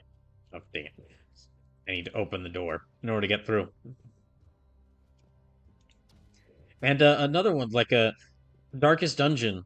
I realized Darkest Dungeon is basically, again, it's basically taking this whole game style of gameplay, but it's changing it up admittedly, quite a bit. Like in Darkest Dungeon, you actually like your party members' order is still really important. What order your party members in is still really important. But Darkest Dungeon is really focused on making things as difficult for your party as possible, and seeing how you your different party members react to that. Yeah, it's I felt out of all the games that I had to include this one the most because as a remake released last year of the very first party RPG, this was it kind of goes it does a nice little loop of showing how many different video games as far back as like in 1981 were inspired by Dungeons and Dragons, and also how those games would end up inspiring other games that would either they themselves take influence from Dungeons and Dragons or a game based off Dungeons and Dragons, or they would actually try to like do something different to like stand out on their own.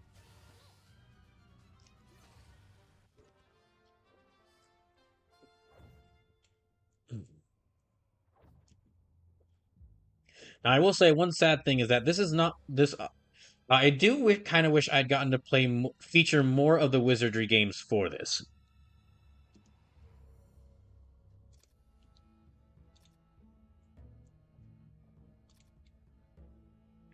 Yeah, I wish I'd gotten to play more of the Wizardry games for this. Like there was one game I really like. Wizardry 8 was a game I really wanted to try to play for this because apparently the story in Wizardry 8 goes really crazy.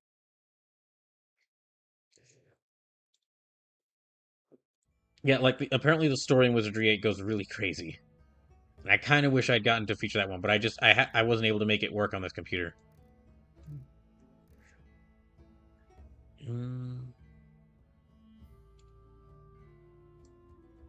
Oh, that's right. We'll have to go back to town in order to level up.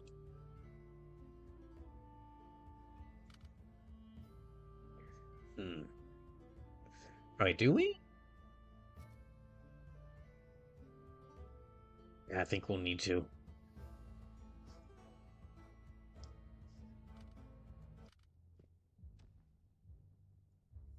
Oh, wait, hold on.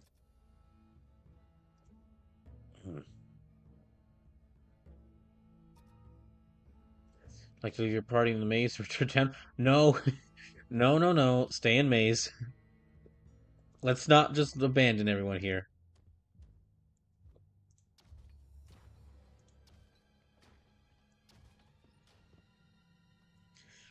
Yeah, let's not just abandon everyone here. Let's go.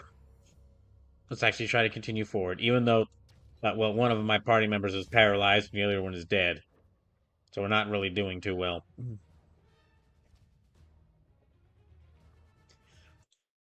But I think that's all. I think that's all I needed to show for this. That was really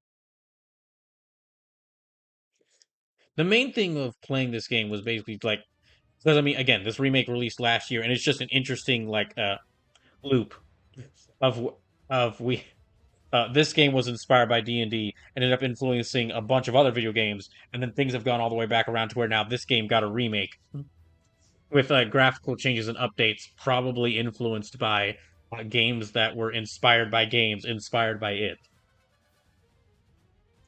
So in addition to yeah, as any good D&D campaign, there was a plot twist this entire time where this was not just a stream honoring all the different games influenced by Dungeons and Dragons, but also a stream honoring Wizardry one. But I think that's really that's about it. That's about all I had left to say. So I think I'll call it there for tonight, and we'll send out a raid.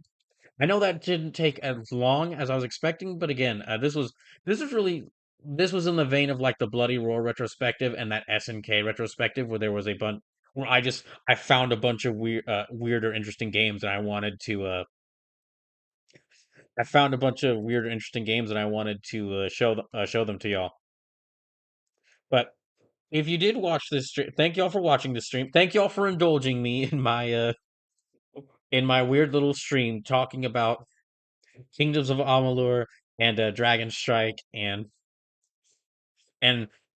being sad that I can't play a 2004 fantasy fighting game. Here, we'll go raid.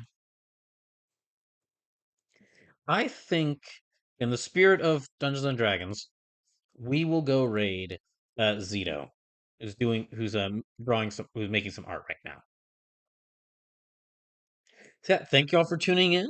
I'll be back tomorrow with which hopefully will be the finale of will hopefully be the finale of Metal Gear Solid 2. So hope I can see you there and have a good rest of the weekend. Oh wait, I have to do this command to raid. Yeah, and I'm as far as the remaining events for D&D Lights, there's of course Baldur's Gate 3, which I need to play all the way through Baldur's Gate 3 before I can do that one. The whatever's going to replace it, Oblivion, that's going to have to wait until I'm able to start a new job. So what I'll try to do is, so that y'all don't have to wait a whole many more months for the next D&D Lights thing.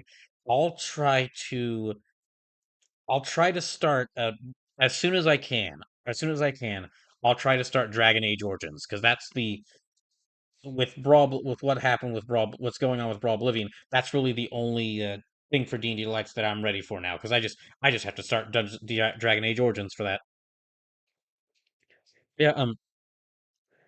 Yeah. Again, y'all have a good rest of the night, and let's go. So let's go raid Zito.